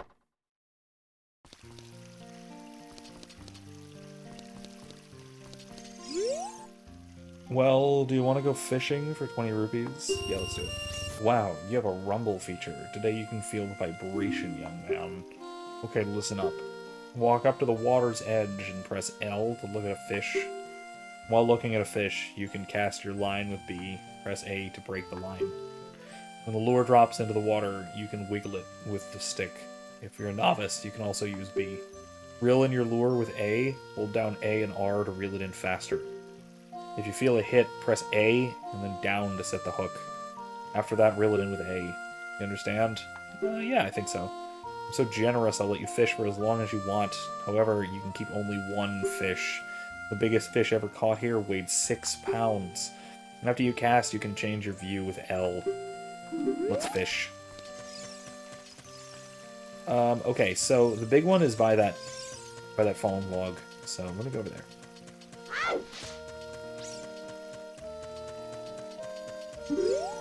Nope.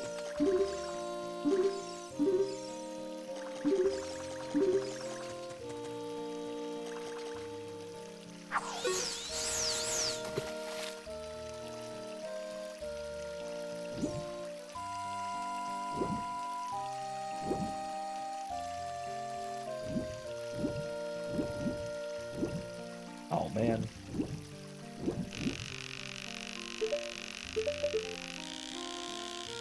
Okay, let's try again. That's it. That's the big one. That is the big one, I'm pretty sure.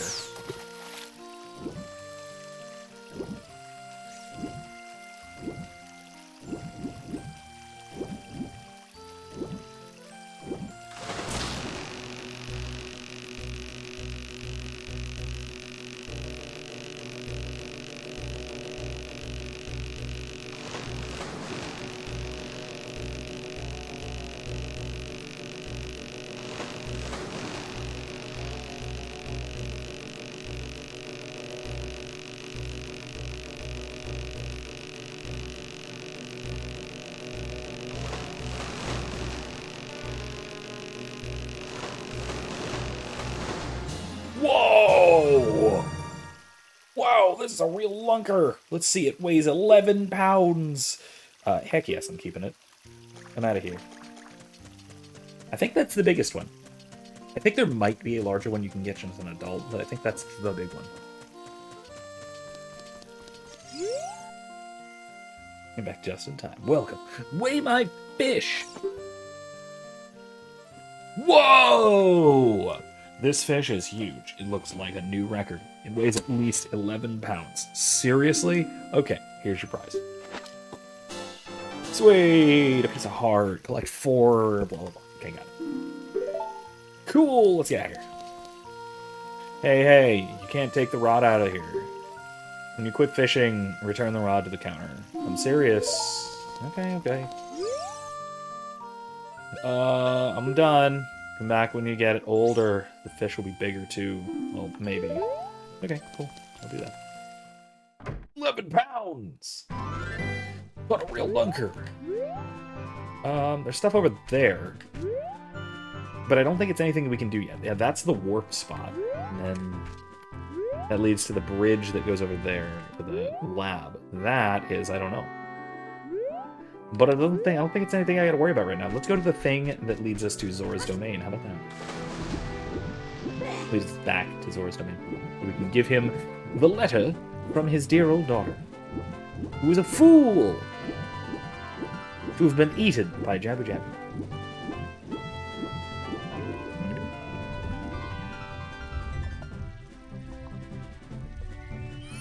Whee! Okay.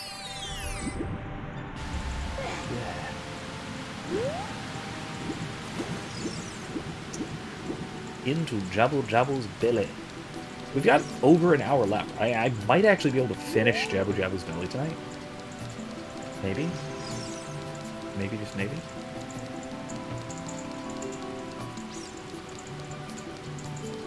I will say this is a very long game for N64, but it's not a long game by modern standards.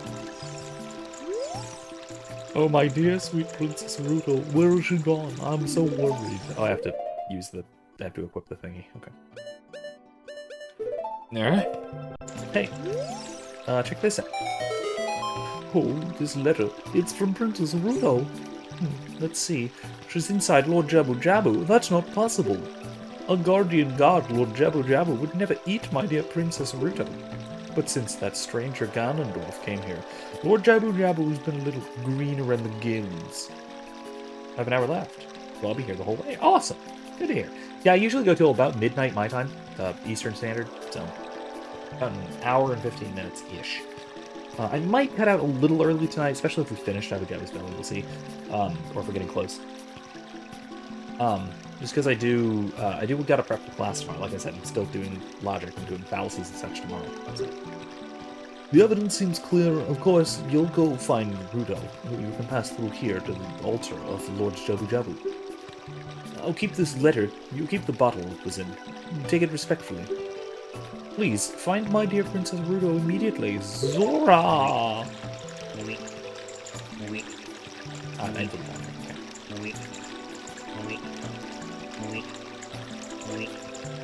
I hate time zones, by the way. I've ranted about this a little bit before. I don't like time zones. I strongly prefer to either use extreme local time. How long does it take King Zora to scoot over? A week. A week. A week. Anyway. One of my favorite Zelda, dumb Zelda jokes. But yeah, I don't like time zones. I just hate the thing. I would very strongly prefer, on the one hand, either we just use Earth time, so just Greenwich Mean Time. Just everybody just refers to hours by their GMT clock time. Let's go with nuts for now. I don't know what we'll need, but keep that for now.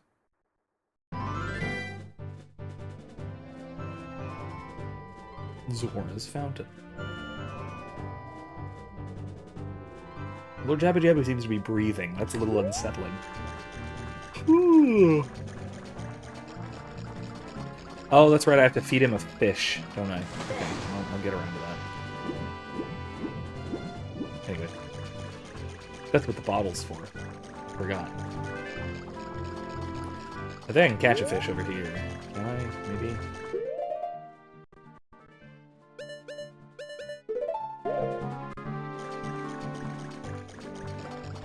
Maybe not. I don't know. Either way, blow these up. See what happens. Oh, just the one, I guess.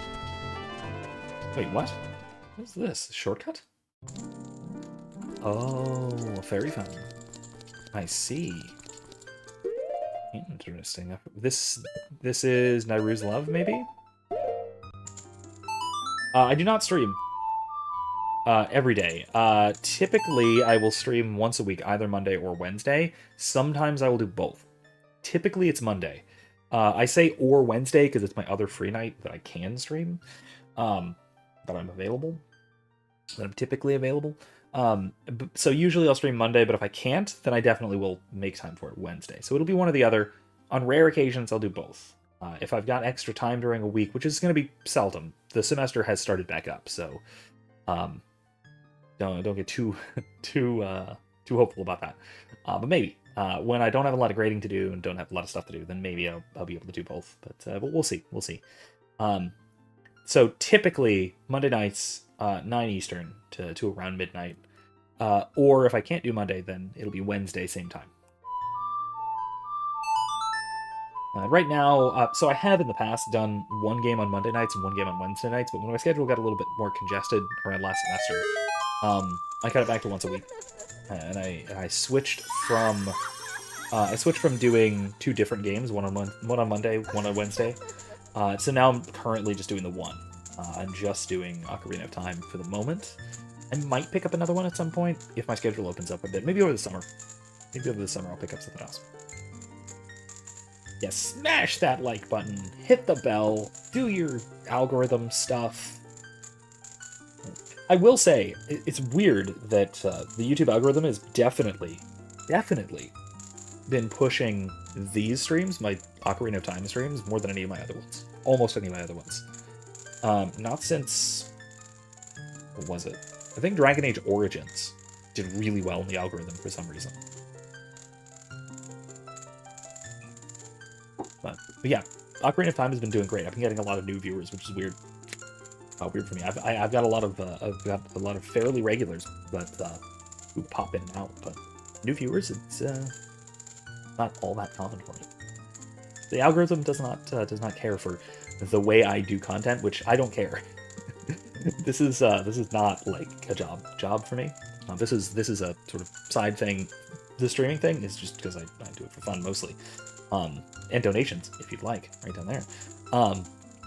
But my actual videos are again purely for educational purposes. I'm not, even if I could monetize, I'm not going to be monetizing any of my actual educational stuff, any of my class stuff especially, because I actually use a lot of my recorded lectures for my classes. So, and you've got access to it as well. It's on my channel for free. So have at it. The Great Fairy of Magic. I'll give you a magic spell. Take it. She's doing the weird pose again. Why are you doing that? Wait, is this Farore's Wind? No.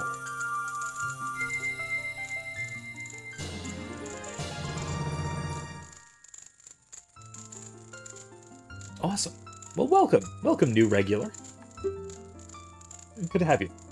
And again, feel free to go back and rewatch some of the older stuff. Especially if there's a game that I played that you want to see me play and especially talk about. Because I do this thing where I've done it less tonight, really, because I've been just sort of talking through the game. I can only use it in dungeons that have a dungeon map. Okay, yeah, I got it. Weird. But yeah, this Farore's Wind is by far the least useful of the three. But whatever. Anyway.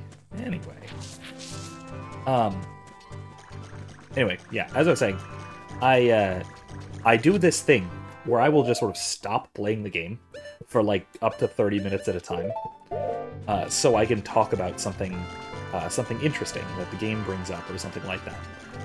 And some games are totally conducive to this. I mean, for example, in Red Dead Redemption 2, I can just have Arthur riding somewhere on his horse and talk about it the whole way there, or talk about where I'm going, or talk about what I'm about to be doing, or have done, or what somebody said, or whatever. Talk about some dialogue, whatever the case might be. I can just do it on the way there. That is weird. That's a way in here? Anyway, I gotta go catch a fish.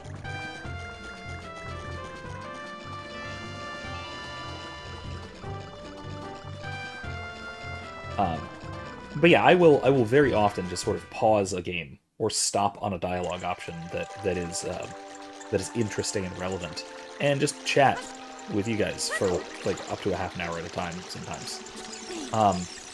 So if that is not what you're here for, if you're here for straightforward Let's Plays, I apologize.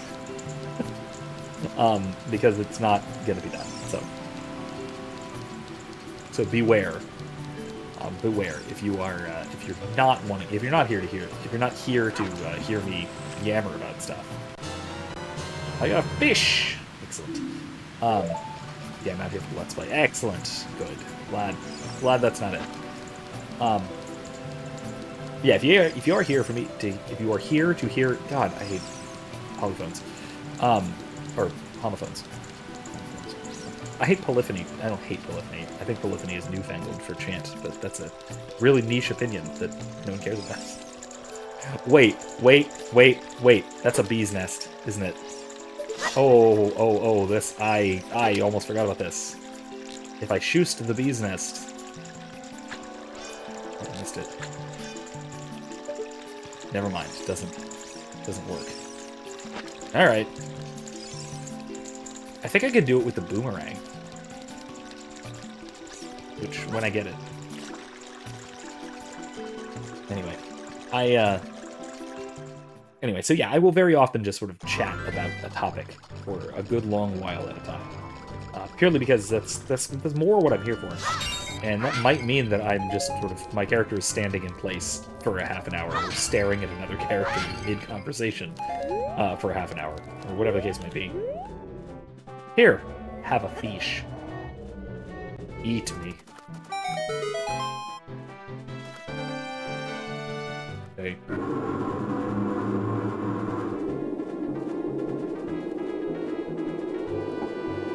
You living suck.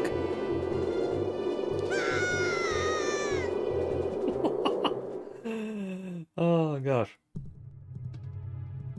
Hilarion says, you remind me of the YouTuber The Librarian. Similar, but your commentary is better. Debatable to some. I mean, of course it's debatable. I mean, it ought to be debatable. Ah! What? Hey, listen, don't do that.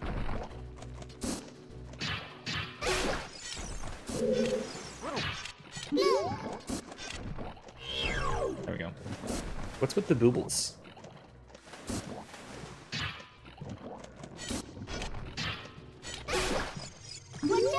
What are these? Shabam! If you cut it, it'll burst open and knock you back. Oh, great. Oh, hey. Oh, that didn't work at all. Hey.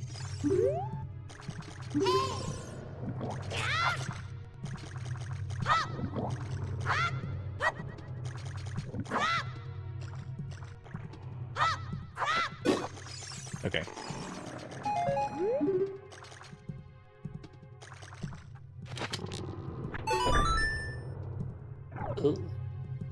Your uvula.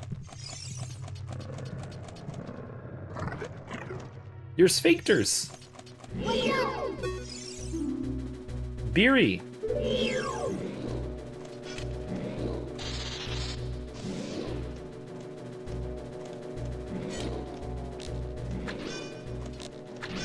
That didn't help at all. Okay, fine.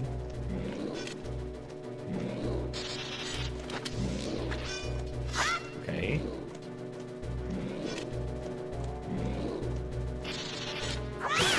Ah, God. Okay, that's... Okay, got it. Got it. So don't do that. I understand now. Uh-oh. Ooh, that was not good. I'm going to save now. That's not a good sign. Just to make sure nothing goes horrifically wrong. Because, you know, things could go wrong. Man, this is so goopy. Oh god, that is nausea-inducing. Alright, I can't get there. The warping of this... Ah. Uh-oh, that's not good, that's not good, that's not good. Oh, jeez.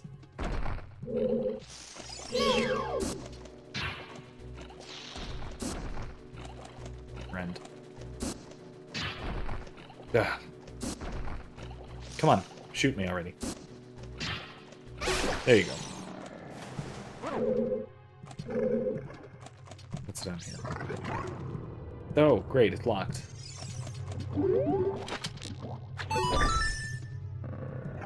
Oh, that unlocks the way back. Cool. Alright, neat.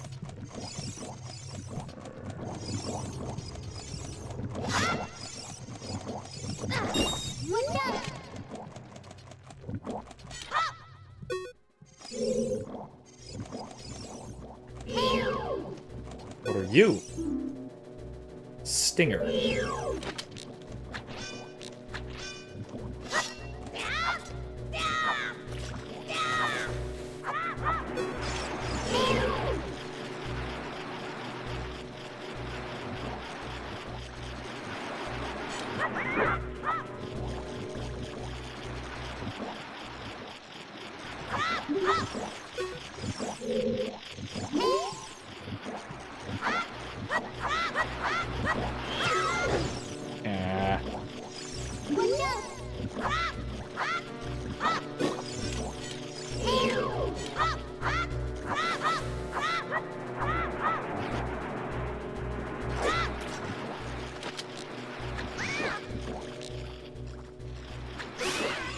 Okay, well that worked for some reason.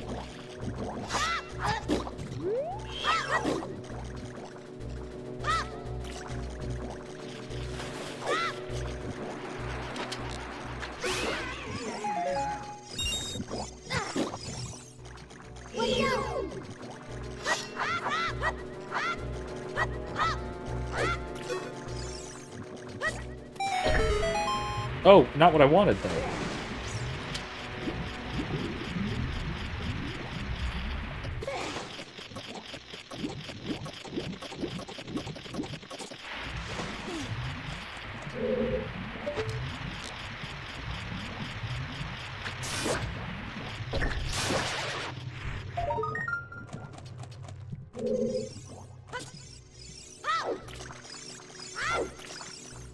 I see.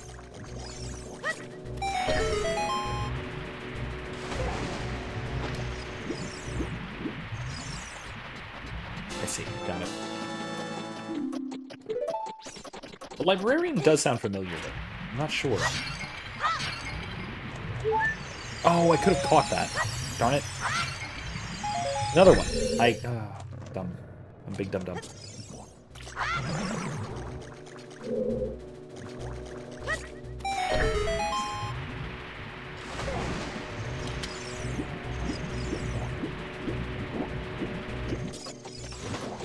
Okay.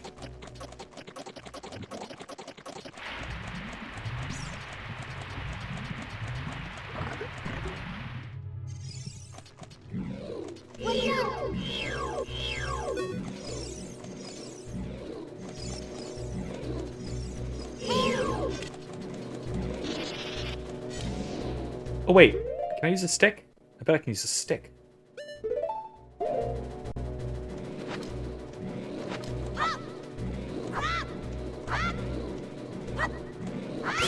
Yeah, I can. It breaks it, but I can use it.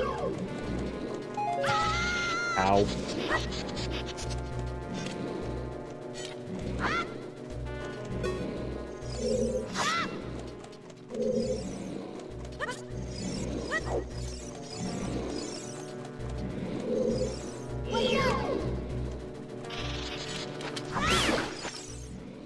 Okay, well, again, it breaks it, but I can do it. It works. Does the job.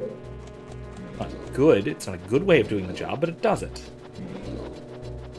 No. No. Stop. Stop chasing me.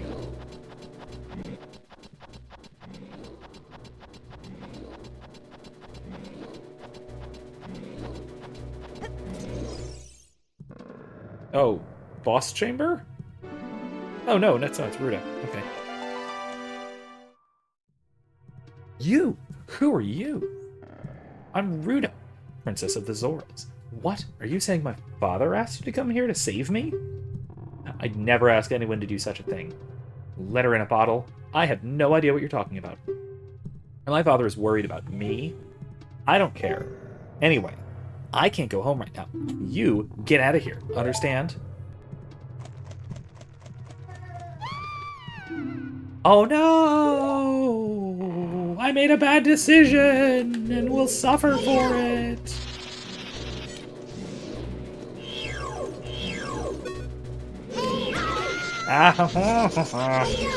Oh god, what are you?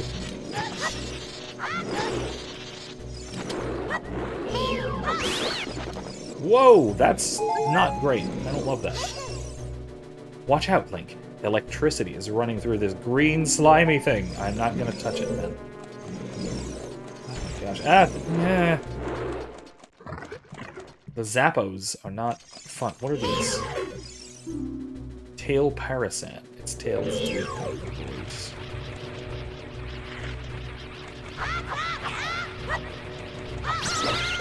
Oh, okay, great. It's zappy too. Everything's frickin' zappy. I hate this. I hate how frickin' zappy everything is.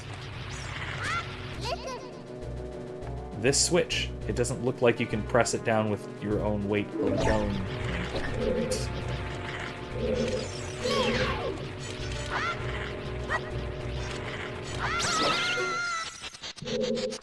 Why is everything so freaking zappy?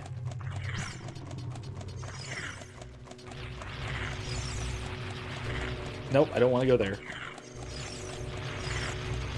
I don't want to go there. No, I can't go there. I need to get Rudo first. Okay. Okay, maybe I go to the other side. Not God. I'm gonna die. I'm gonna die from frickin' things just falling into me.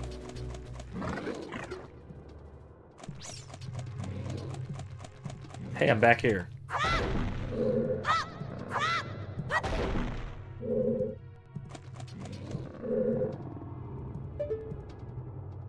Wait, that takes 2 people anyway. What am I even... doing this? Jesus. Okay. Great. Which one did she fall through? It was this one here, right? Yeah, okay, great. Here you are. Are you still hanging around here? I told you to go away. I'm okay. I've been going through inside Lord Jabu Jabu's belly since I was little. But Lord Jabu Jabu is very strange today. There are electrified jellyfish and strange holes around. On top of that, my precious stone was... But that's none of your business. Anyway, you, go home now, understand? Yeah, but, like, what do I do about these frickin' bastards?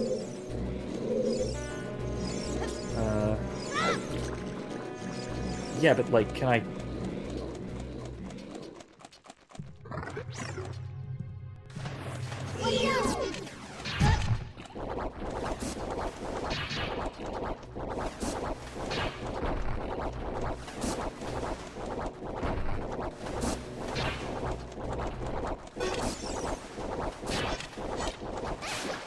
There we go, gotcha.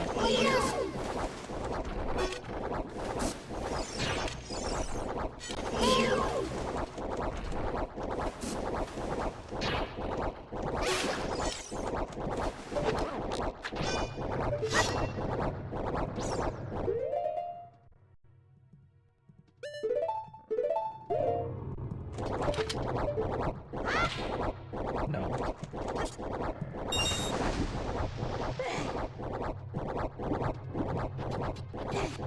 Okay, so... No. Boomerang, right? I need the boomerang for this? Okay. Yeah, this isn't good. Okay.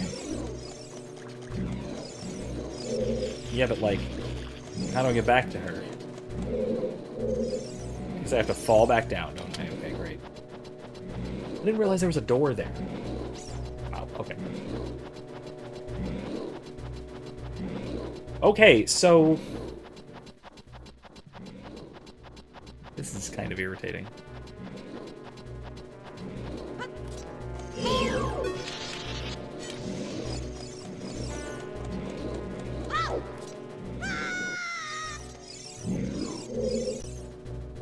You're that worried about me? Then I'll give you the honor of carrying me. However, I won't leave until I find the thing I'm looking for. You better believe me.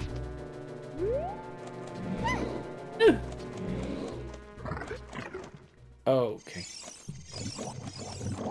How do I just... Can I avoid them? Can't avoid them, can I?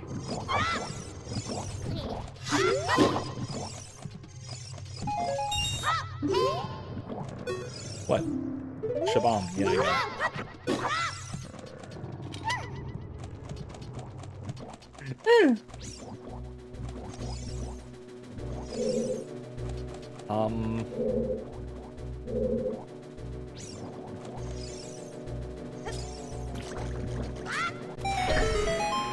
Oh wait, I have to throw her first, don't I? Oh, jeez. Okay, well, let me climb up here and get that fairy, maybe. Maybe it'll still be there. I kind of doubt it.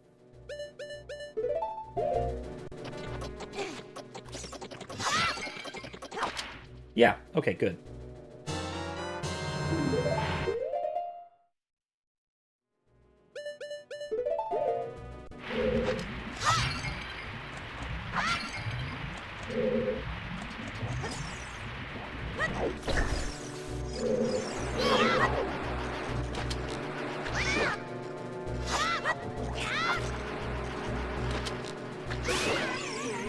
Wait, where'd Rudo go?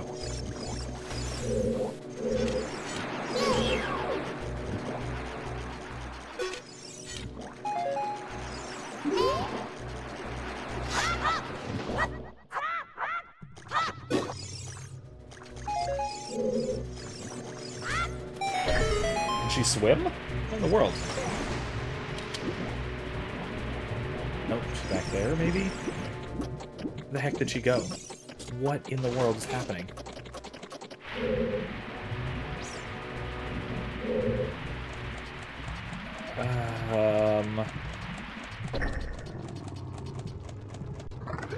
Yeah, there she is. Okay, great. She comes back here. How inconsiderate. You could leave me behind. You're a man. Act like one. Take responsibility. Okay. Okay.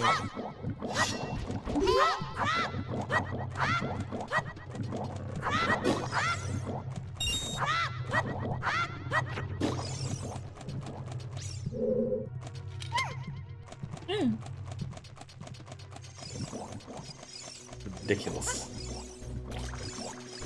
Get up there. It worked. Excellent. Just what I wanted. Let's move on.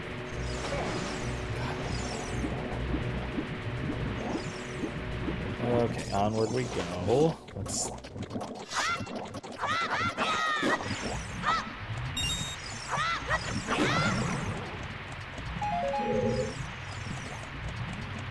Okay, moving on.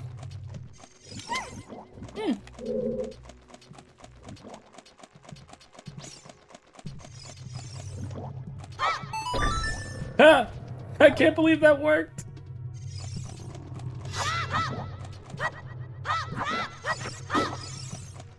Good. Just what I needed. Alright. Lord. Oh, no.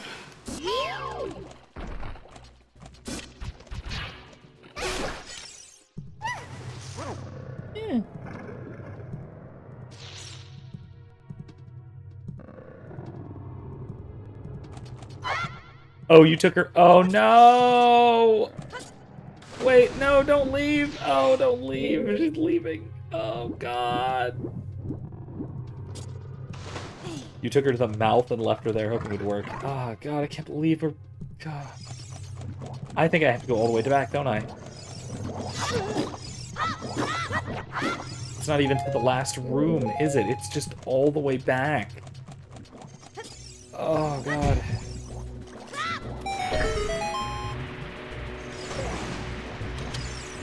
That's horrible. Okay.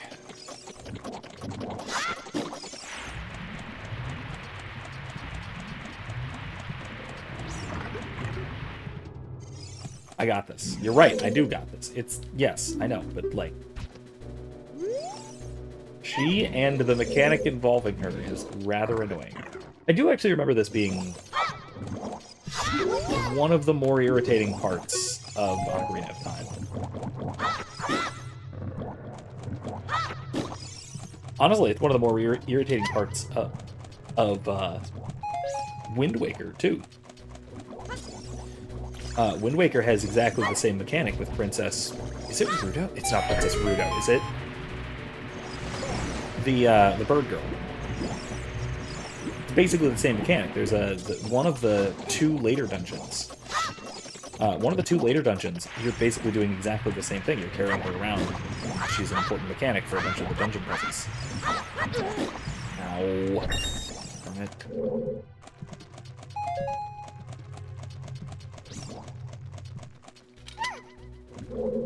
I really liked Wind Waker. It's... Yay. It was really good. I liked the the art style that got a lot of criticism. Yeah, oh, she was a Rito. That's what I was thinking of, I guess. Die. Maybe I could just jump onto the thing. How about I do that? That's safer. God. But yeah, that... I actually might eventually stream Wind Waker on here, too. I am definitely going to do Majora's Mask right after this. But I might do Wind Waker next after that. Okay, can I make it over there? No, we can't. Okay, that hurt. So I can't do that. Good to know. Can I throw her?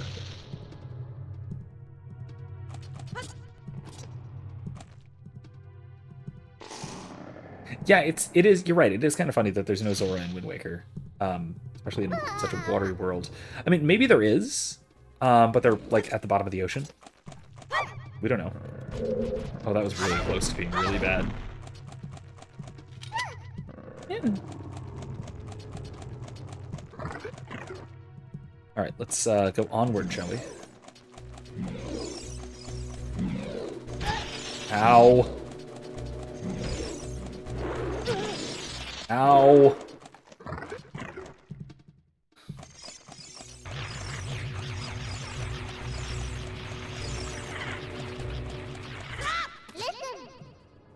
The switch. It doesn't look like... Yeah. I know, but I'm carrying Princess.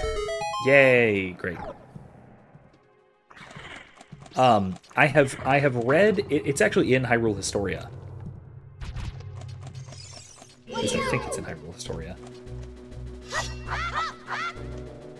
What are these?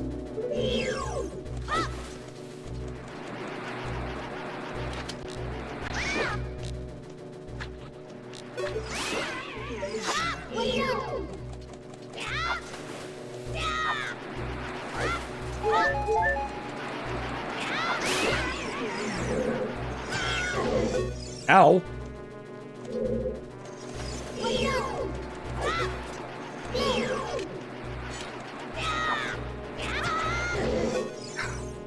Okay.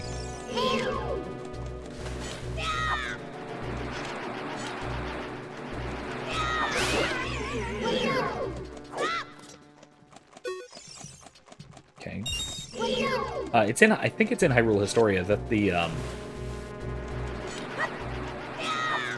Rudo are, or the Rita, or Rito, whatever they are, the bird people, are basically evolved from Zora. That the Zora developed into bird people for some reason. Nah. Come on. I think I actually do have to kill all these. There we go.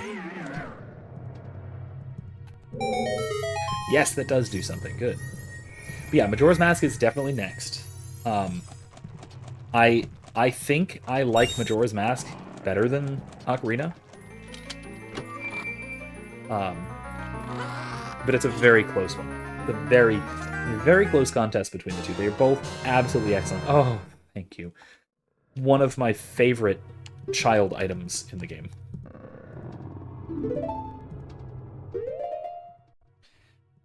One of my favorite child items.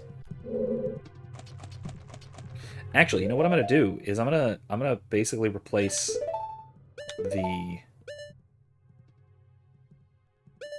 No. That's fine. That's fine. That's fine how it is. Yeah.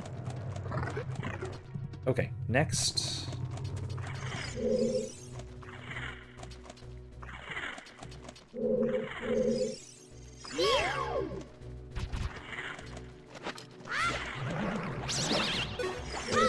Ah, good.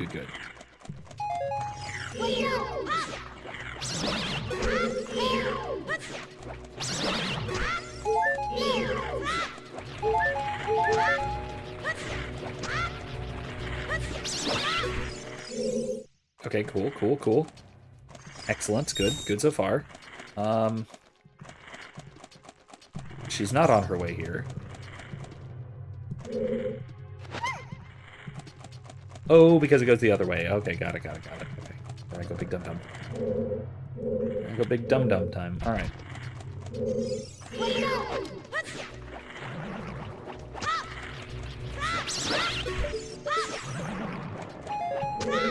Okay, cool. Like I said, I love the boomerang. It gets way better in later games, but I do still, even just in this one, I love boomerang. It gets way better in Wind Waker, right? Oh, jeez. Okay, I have to set her here, don't I? Somehow. Whoop.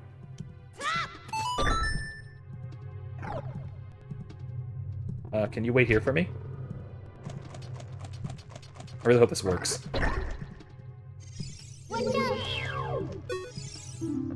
Parasitic tentacle?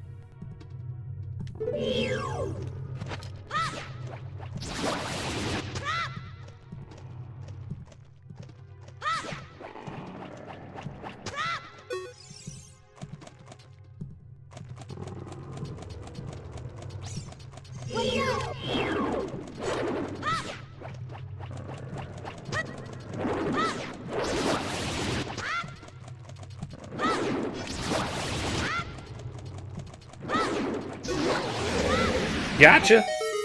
Nice. Delirium says, a lot of people say that. I love both games. So I can't agree due to the fact that I love both games. But I do think Majora's Mask is better. Yeah, I think it's a really tough call. I think that I might have to say objectively that Ocarina of Time is probably a better constructed game overall. It's probably better written. But I like Majora's Mask a lot better, if only because of what they did with the differences. Red slimy thing is gone. Oh, good, because I cut the tentacle. Yeah, I hope it will. Let's go. Oh, God.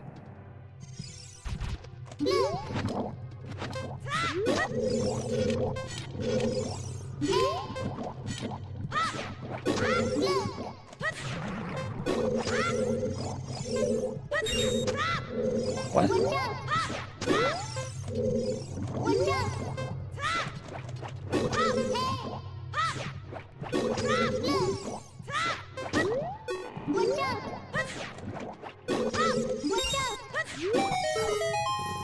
Wow. Man, that was... Get boomeranged. Compass, I guess?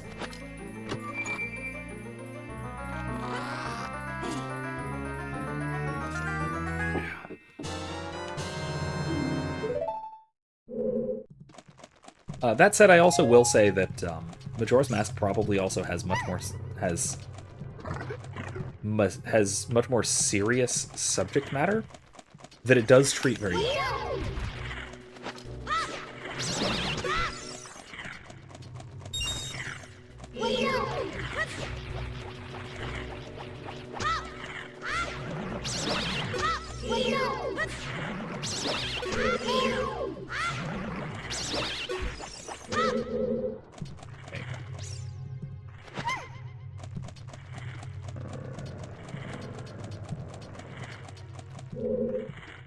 There's another tentacle.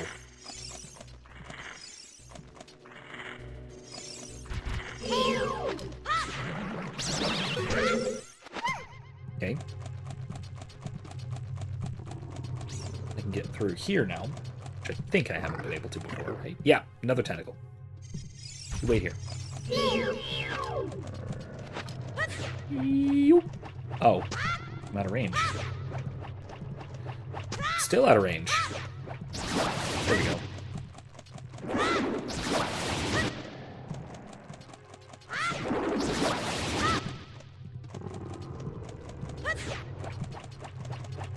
I mean, yeah, that's actually a good example of like the fact versus opinion dichotomy, right? I use movies for this typically, because there's usually a movie that we can think of that is just really bad, that we can acknowledge is objectively very, very bad, but that we like, right? And that is what we usually mean by opinion. But if we're speaking more, oops, sorry for throwing you. But if we're speaking more precisely, that's really what we should mean by preference, right? That we have a particular preference for something. Even if we can acknowledge that the facts of the matter don't line up with it, right? If I acknowledge that I have a strong preference for watching something like The Room, that I really enjoy watching The Room, that doesn't mean that I think it's a good movie, because I don't. I'm not. I know better, right? I know that The Room is not a good movie.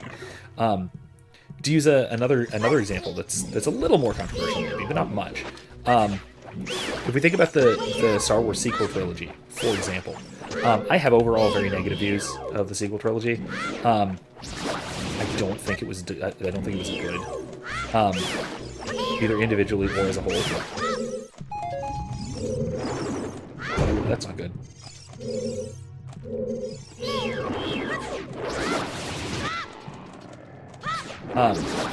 But I will say that I can compare them. I can compare the three in a reasonable way, right? I would say that, especially between episodes 8 and 9, between the Rise of between the Last Jedi and the Rise of Skywalker. I think that. Oh, she is an invincible weapon. I didn't realize that. Oh, cool! I can clip through the walls. Fascinating.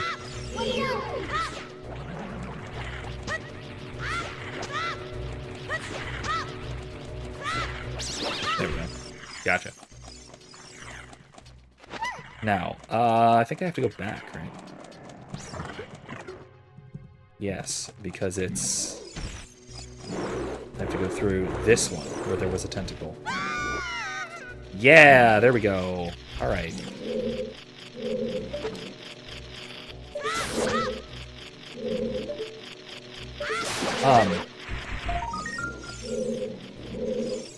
But yeah, like I said, you could judge between the two.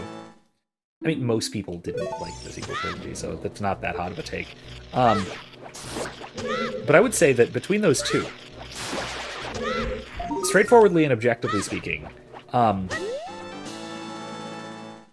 while The Last Jedi is probably the objectively better film, as in it's better made, I still very much liked The Rise of Skywalker a lot more. Even though The Rise of Skywalker is absolutely a worse film. Neither of them were good. I'll just say that right up front. Hey look, it's the thingy. That's it. That's what I've been looking for. Throw me up there, onto the platform. This is going to go really poorly in just a second, so I want to finish this thought. I think this is the boss. So, yeah, The Last Jedi was bad, but it wasn't the worst. The Rise of Skywalker was way worse, objectively speaking, but I enjoyed it a lot more. Right? Part of why I enjoyed it was because I absolutely detested The Last Jedi, and a lot of what The Rise of Skywalker does is it just presents a giant middle finger to a lot of the plot points and things in The Last Jedi. The little line from Mary Doc Brandybuck about the Holdo maneuver, that whole thing, like stuff like that, right? And it was a fun, absolutely ridiculous romp of a movie. It was fun. It was enjoyable once. Whereas The Last Jedi was dreary and drudging and ruined my favorite character and stuff like that. I didn't like it as much. Now, objectively, like on a 1 to 10 scale, I'd probably give The Last Jedi like a 3, and The Rise of Skywalker like a 2, and that's being generous to both of them. Because 1 is things that are just absolutely, utterly disastrous. There are some of those things, but they're very rare. 0 is just not a film. Like, it fails to even be a film. Like, The Room is probably a 1. Like, objectively speaking, I would say The Room is probably a 1. Right? Because, and that's what I mean, to say that your objective judgment of something and your subjective preference with regard to that thing can be radically different. Right? And my example I use in class all the time is that I think that chocolate ice cream is better than vanilla. However, I like vanilla ice cream better than chocolate because I have bad taste with respect to ice cream. Yeah, simple enough, right? Oh, teehee, she found it. And so I think that while Ocarina was probably a slightly better game, in terms of its writing, in terms of its level design, and all that stuff, I think that I like Majora's Mask better because of how much I enjoyed Ocarina of Time and how much it builds upon it. And plays with the concepts and things like that. She's about to get 8. Oh my goodness, I finally found my mother's stone. I got very upset when Lord Jabu Jabu swallowed it.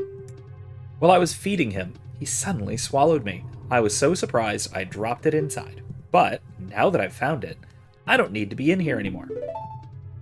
So, take me home, right now. She's about to get 8. Oh, there we go.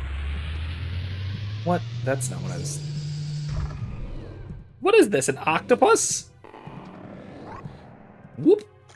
Uh-oh. A big octo.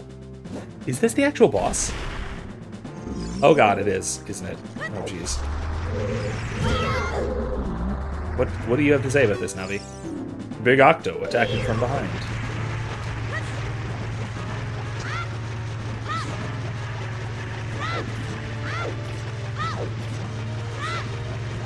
Get back here!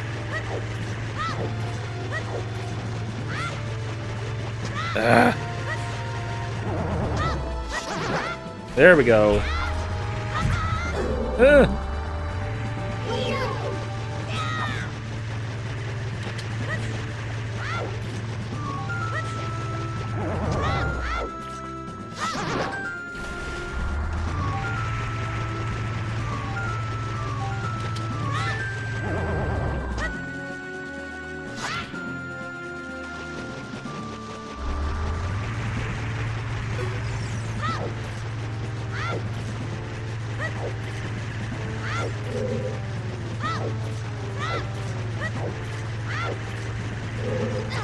Ow.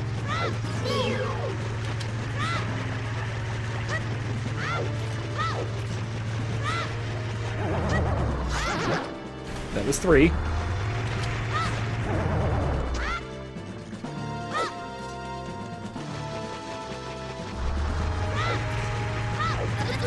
Oh, God.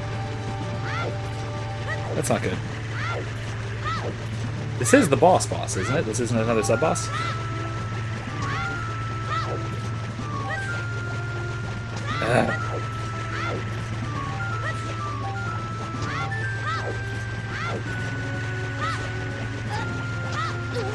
God, okay.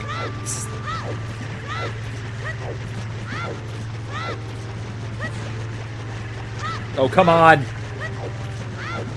Come on, Lonk, you can do it. Ow, ow, ow. Get him. Get him!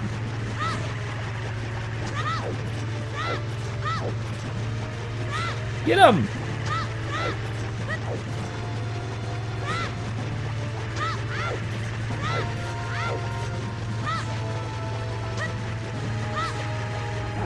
This isn't how you're supposed to do it, is it?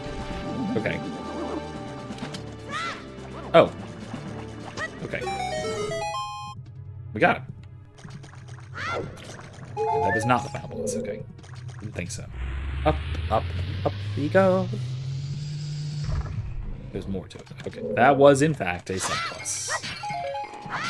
And I have a fairy in my bottle, right? I don't need another one? No, okay. Actually, I should save, now that I think about it. Now it's the boss time, because I just got a fairy. I got a fairy.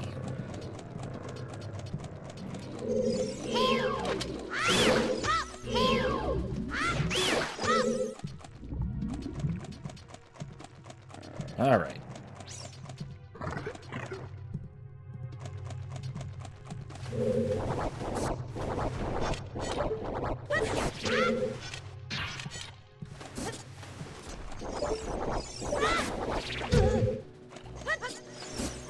I just don't want to deal with the octopus.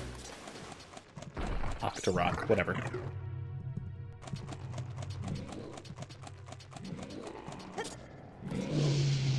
Okay. Fine.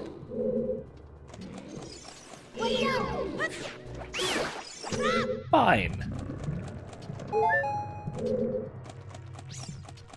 Wait, this is the way in. Okay, here's how I do this, I think. Is I go like that.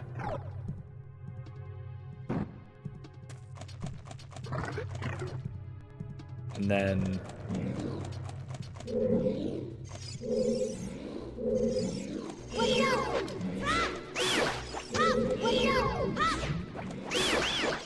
hey, nice. Yeah, I gotta say, I really, really like the version of the, where is it?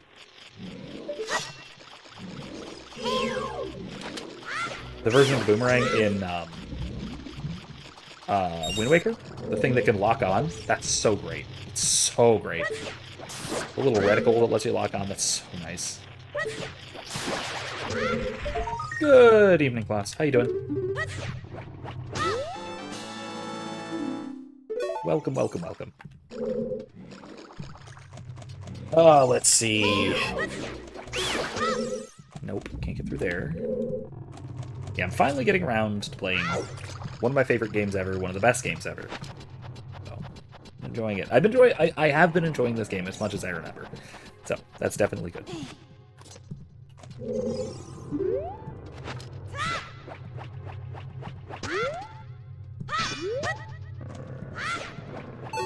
Yay! We did it!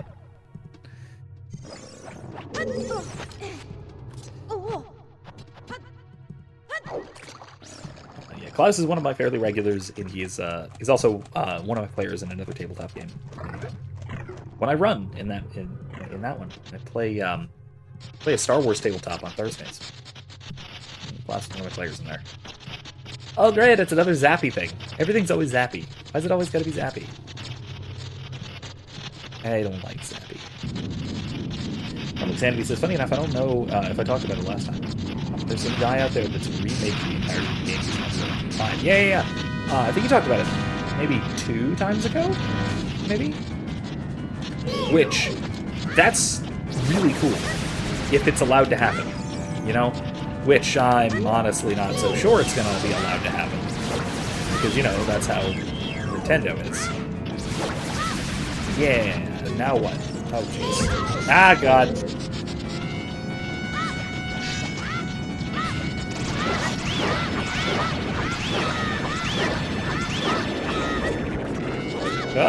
Not good, not good.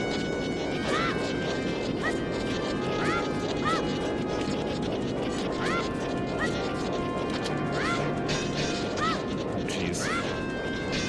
Nope.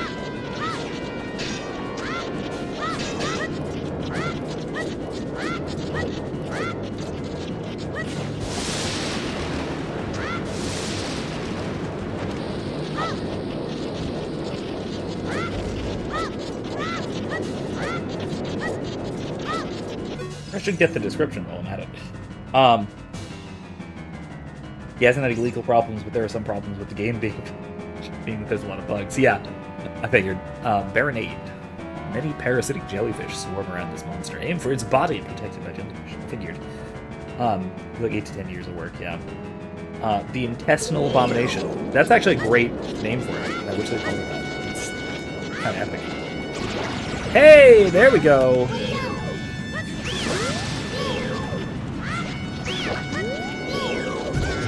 Ah, jeez. This isn't good at all.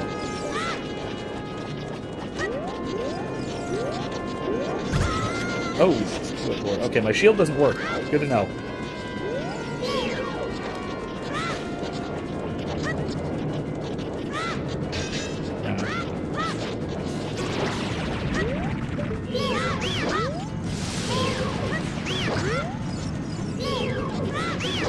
Aha! Now what are you gonna do? You're gonna run! Oh, jeez.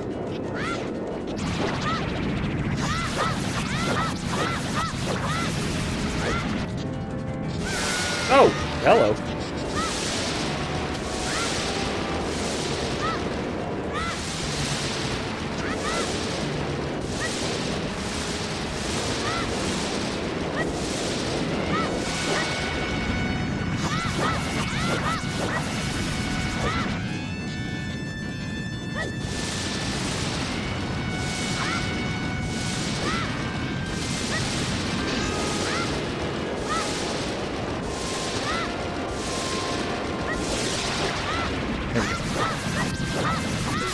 Intestinal abomination. Yeah, this is basically a giant, massive, gross parasite that has infested Jabu Jabu, the fish god of the Zoras.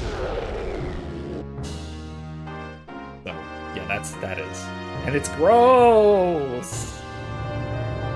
Man, they do a great job of making it look gross. Especially N64 level graphics. Look at that, man. Jeez.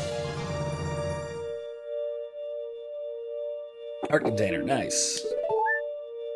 That's 2 bosses tonight. Look at that. We're on a roll, man.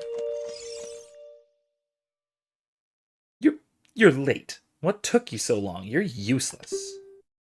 I was just lonely. That's all. Just a little. Oh my god, she's one of those. She's one of those.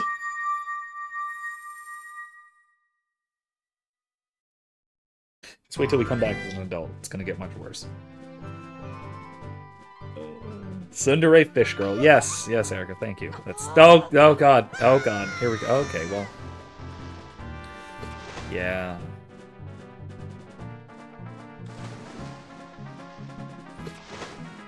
Well, hi. Oh, hi. I don't have a bong screen for this game. I figured it's 20 years old. I don't need one. 18 years old, whatever. From Insanity says, I love the fact that Jabu Jabu forgot to mention, hey kid, I have some Octoroks, dangerous flying fish, and parasites in my body, but you got this. Yeah, right. That'd have been handy to know. Good to know. You might need a boomerang for literally all of it, because everything's electrified for some reason. Well, anyway, you saved me, so I guess I'll reward you. What do you wish? Just tell me. I want that spiritual stone? Yes, I want that spiritual stone. You mean the spiritual stone of water? Zora Sapphire? Don't you? Yeah, that's what I just said, so yes.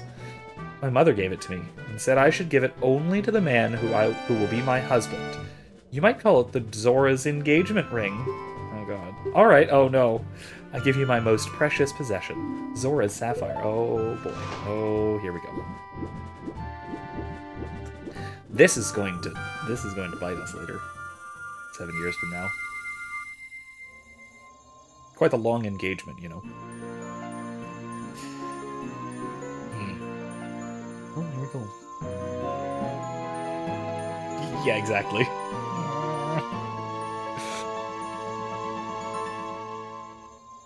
Tsundere Fish Girl turns, like, wildly clingy. Is there an anime trope for, like, the really clingy, overly attached GF meme?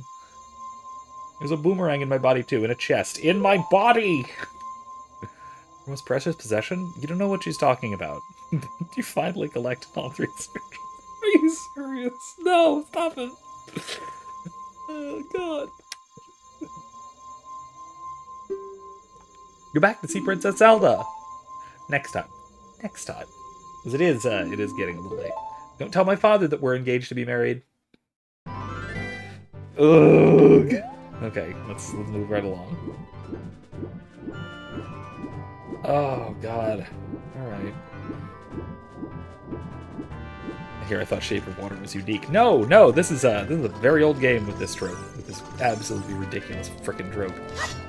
I don't need to go back inside. I'm all good. No, thank you.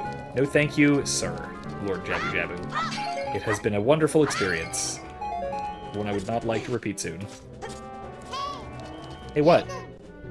You collected the 3 spiritual stones. Let's go back to Hyrule Castle. Next time. Next week. Let's do it next week. Or Wednesday. I don't know. Maybe I'll have time Wednesday. I doubt it. But we'll see. We will see. Holding Sanity says, I'm pretty sure there's an anime called Toradora. Has a tsundere in it that's more on the violent side. Oh, goody. On the violent side. That's... I love it. Great. That's what I always wanted. A violent tsundere girl. Tsundere GF. Delightful. Oh boy.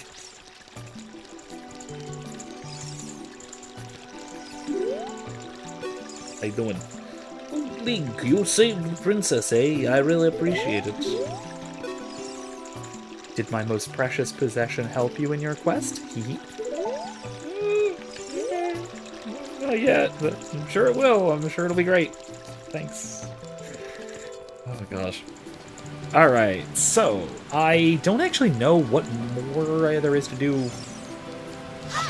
before we get to the Temple of Time and all that yada yada stuff. I assume there's more stuff to do, though. Especially now that we have the boomerang. Oh, yeah, that's right, right outside. That's right, right outside there was a Skulltula we can get, and possibly even some heart containers. Or pieces of heart. I mean, imagine a girl that likes you, and then randomly punches you in the face. She doesn't know how to express her feelings. Yeah, that sounds anime. That sounds very... Can I do that? I don't think I can do that, can I? Is this gonna work? I doubt it. I missed, first of all. Oh my god, it worked! Why did that work? Oh, okay. All right, cool. Sweet. I didn't expect that to work.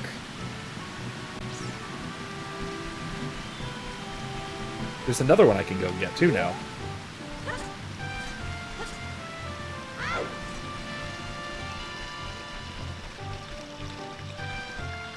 I think they might have fixed that in the 3DS version. I don't think you can.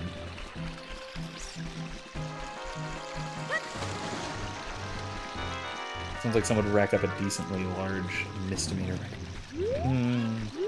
Yeah, I mean, listen. The feeling is mutual. And by that I mean it's a show of affection, or something equally disturbing. I don't know, man. I don't pretend to understand anime women. It's hard enough to understand real women. Yeah, I might be a wizard. I may have just broken the game somehow. I'm not completely sure, but if I did, cool. I won't complain. I just accidentally the whole game. Can I do it to this one now? No, too far. Too far right there. I'm gonna see if I can get closer.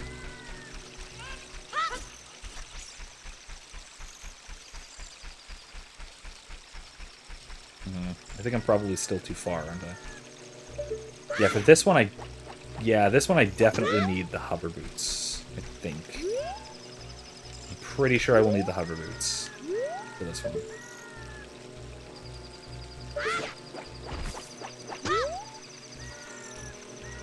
It is the beautiful beard. Yeah, I mean, it's pretty much, yeah. It's pretty much the beard, yeah.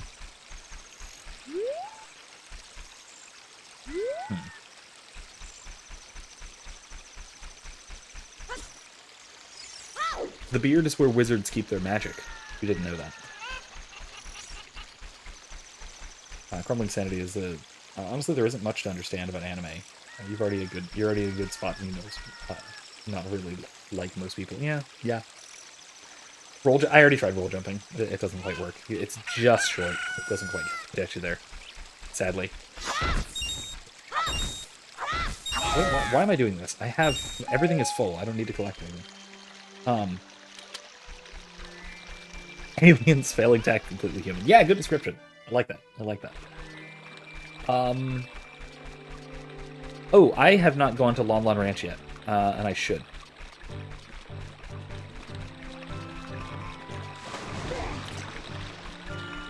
It's quite far across Hyrule Field, but I want to go. I wonder if I can beat the Peahats. I doubt it. I don't think they're killable.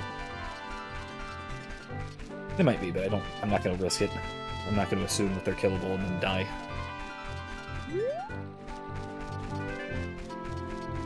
Oh, I can if I want to? Okay. Alright, maybe I will. I don't want to try, but... those things have always scared the living hell out of me, so...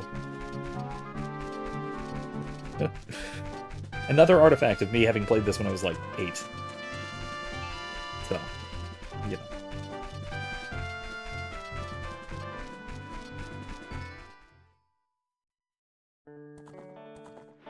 This Lon Lon Branch is so much bigger on the inside. It's incredible. Oh, yeah. Sanity. If I saw one of those in real life, there's no way I would get anywhere even remotely close to it. Not at all. It's horrifying. What's this? What's this? Oh, you would. Well, Delirium, I'm, goodbye. That's all. That's it. That's all there is to say. Goodbye, I guess. I'm awake already. What? I'll be if it ain't the forest kid from the other day. By the way, thanks a lot for waking me up. It took some doing, but I finally got Madeline back in a good mood. So, what are you up to today? Got some free time on your hands, you say? Well, how about a little game?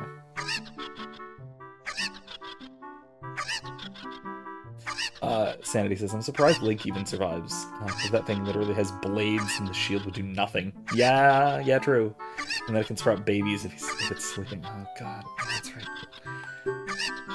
Whose 3 cuckoos I have here are special super cuckoos. I'm going to throw these cuckoos into that there gaggle of normal cuckoos. If you could pick out these 3 special birds from among the normal cuckoos within the time limit, I'll give you something good. If you can't find them, I win. It'll be 10 rupees. Want to play? Yeah, I have tons of rupees. You have 30 seconds. All right, then, get ready. Here get the super cuckoos. Start looking. That was one of them.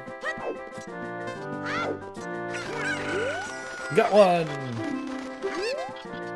Okay, was it this one? No, was it this one? That was it, okay. I think they're slightly lighter. Or maybe that's the lighting. You. No, is it you? There they are, I got it. Golly, I'll be darned, it's plumb incredible. IRL anime women, on the one hand, stark raving lunacy. On the other hand, great tracts of land. That's the last one. You've found them all. Come on over here. I got kind of lucky there, but also I think there's a very slight color difference. Or I'm imagining things. Hey, you got the talent to be one of the world's best cowboys. How'd you like to marry Malin, huh? Anything to get out of a previous engagement. Yes, please. Oh, I was just kidding. Just kidding. I think you're a little young for that, aren't you? This is like one of the earliest games with romance options. They're kidsy, but it counts. I love it. Oh, I'm proud to present to you a sample of our very own Lon Lon milk. You'll be energized the moment you drink it. After you drink it, you can bring back the bottle and buy a refill anytime you want. Awesome. I got a bottle with milk in it. You'll recover 5 hearts per drink. There are 2 drinks per bottle. On the select item, blah, blah, blah, blah, blah. Yeah. Cool. Awesome. Then it says, well, there isn't really a romance option here technically, but there are implications by the fans in the game itself sometimes. Yeah, I saw some adorable, like absolutely adorable, like a fan-rendered cute little sequence of the 2 of them just sitting together, and it was all cutesy and nice. Saw that the other day. I should have shared it, but it was cute. I like Link and Malin. I know that even more than most of the games, it's very much implied that Link winds up romantically attached to Zelda. But I mean, not really. I don't know. Some of the other games, it's far more implied, like Wind Waker, Tears of the Kingdom, and the previous one. I can never remember the previous one. The other Switch one. But the 2 Switch ones, really. I think the original Zelda, The Legend of Zelda 2, more so. More so than this one. This one, it is left ambiguous, because there's the sort of implied relationship you have with Malin, there's the implied relationship you have with Ruto, there's the implied relationship you obviously have with Zelda. And so there is kind of this wide open thing. Yeah, Twilight Princess, he's got a girl from the beginning of the game. Yeah, but also she kind of gets abandoned by the plot partway through the game, which is one of the things that is... I love Twilight Princess. I really do. I love the characters. I love the world. So much of that game is so good. But it's weirdly... It's weird to say, but it's kind of too long. In that the plot just meanders way too much in like the 3rd quarter of the game. So you kind of lose track of a lot of the early motivations and things like that late game. But yeah, the girl from the village who eventually loses her memory and gradually gets it back in Kakariko Village. Her. Yeah, he spends half the game trying to save her when she's kidnapped, and then she's saved, and then you still have half the game to go, which is just that's what I mean. Like, the pacing of Twilight Princess is a little bit off. It's not what it should be, and that's a little bit disappointing, because otherwise the game is spectacular. Breath of the Wild, that's it. Yeah, thank you. Thank you. Most people ship Malin and Link together because it kind of does make sense, with her letting Link have her precious horse, showing that she really does trust him. Yeah, true. And I mean, coming back when he grows up, in a way that's less creepy. than with Ruto. I think that yeah, she's probably the best with and for Link in at least this Link, the hero of time. Ilya, yes. Ila or Ilya, I forget which, but yeah, it's Ilya, right? Because to me, it seems like she cares about more about the horse than Link, if anything. I mean, maybe, but I can't believe that I, the great Ingo, am working on this dump of a range. Because the owner is so lazy, I always have to do all the work around here. I, the hard-working Ingo, should be in charge, not that lazy bum Talon. Foreshadowing. Foreshadowing. Horrible, horrible foreshadowing. By which I mean foreshadowing of horrible things, not that the foreshadowing is horribly done. Oh, goody.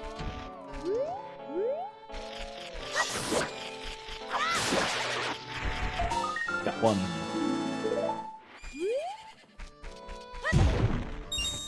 I mean, that is true. Yeah, Talon is not exactly a hard worker, so... Yeah, I'll grant you that. Malin does most of the work. Yeah. Have I played Link to the Past? Yeah, I have. It's been a long while, though. That's not one of the ones I've replayed a bunch.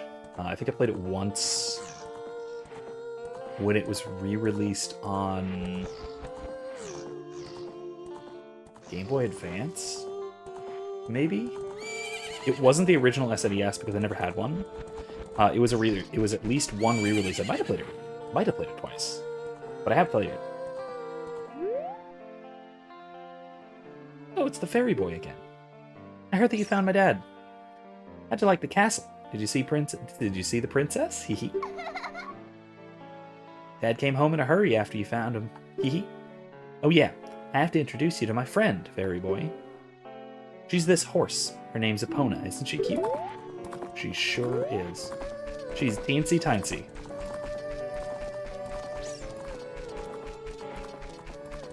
And that's... anything worth finding here? Nah, I didn't. Alright. Okay, can I go in that? Yes, I can. I'm gonna go in that tower thing, and then I think I will call it a night, because it's about midnight. I do have to get going, because I do have to prep for class, you know. I have class in the morning. I'm starting a little later this semester than previously. I've talked about this before. Yeah, I've talked about this to my students and complained about it for the most part. You wish you could see someone playing the Zelda CDI games on stream. I don't know. I don't know if I would want to put anyone through that. I don't have them. I don't know if I could find them. I maybe could, but I don't know. I don't know if I'd want to. But anyway, yeah, I always say that, like, when I was taking classes, particularly as an undergrad, I never took any classes, if I could possibly avoid it, before about noon. Just because I don't like early... I'm not a morning person. I've never been a morning person. I don't plan to become a morning person. It's just not me. So, you know, oh,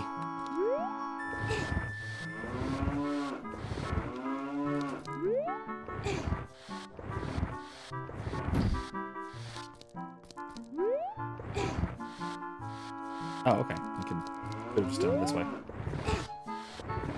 Silly me.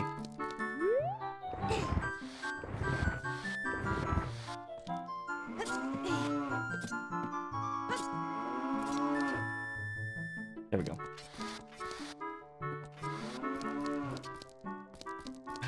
The CDI games were properly experienced through YTP means YouTube poop, you assume, right? I assume. Probably on eBay, spending a pretty penny on them.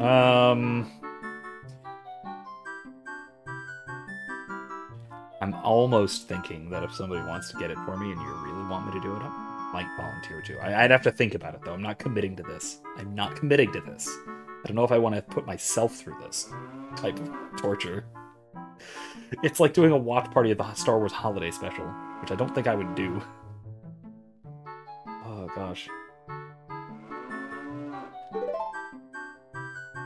Yeah, I don't like getting up early. My kids like getting up early, which means I get up early for the most part. But I don't like it. I don't like to. But for some reason, I got roped into, quote, pseudo-volunteering, I guess, for like 9:30 a.m. classes most of the time, which just, oh, horrible. Horrible for my students, too. They don't like it either, most of them.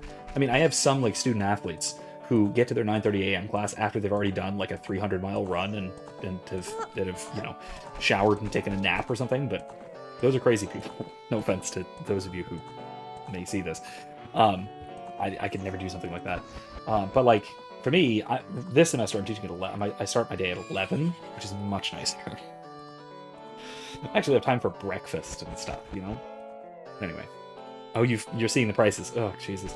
I would say, if I were to do it, I'd try and find an emulator, rather than trying to actually buy the damn things. Because as you can tell, by my you know, Xbox controller, I'm emulating this game. First of all, I have no ethical issue with data piracy. I've talked about this before. And Klaus is still waiting on me to write a paper about this. But beyond that, I've also purchased this game 3 separate times, so I'm pretty comfortable in any case playing it on stream, playing an emulated version. I bought it for N64. I bought the GameCube version, which is what I'm playing right now, the GameCube Collector's Edition version, and I bought and played the heck out of the 3DS remaster, which was a stark improvement, by the way. Excellent. Anyway, the Wand of Gamelon, Philips CDI, new factory sealed. $10,000! Oh my god! No, I am not getting that to play. That is a collector's item that does not get unsealed. No. Oh gosh. All right, now I'm actually out of time. I do actually have to go. So I'm saving. Oh gosh. Anyway, like I said, that is all the time I got. So thank you guys. Yeah. Buzz is waiting on the paper on usury. Get the bid against intellectual property. I mean, it's related. It's closely related. It's part of that argument. That would be my sort of intellectual contribution. Would be relating this argument against IP to the argument that it is usury. And it has to do with the imposition of artificial scarcity. That's fundamentally what it's about. But anyway, that's all the time I got. Thank you guys so much for joining me. I had a wonderful time. I hope you did too. I hope you continue to have a wonderful time. We'll see. I might stream Wednesday. But if not, either way, I'll definitely be back next week, Monday or Wednesday. We'll have to wait and see. In any case, thank you again. Have a wonderful night. I'll see you guys next time. Remember, don't be safe. Be well. More importantly, be good. Good night, folks. Me too, Link. Me too.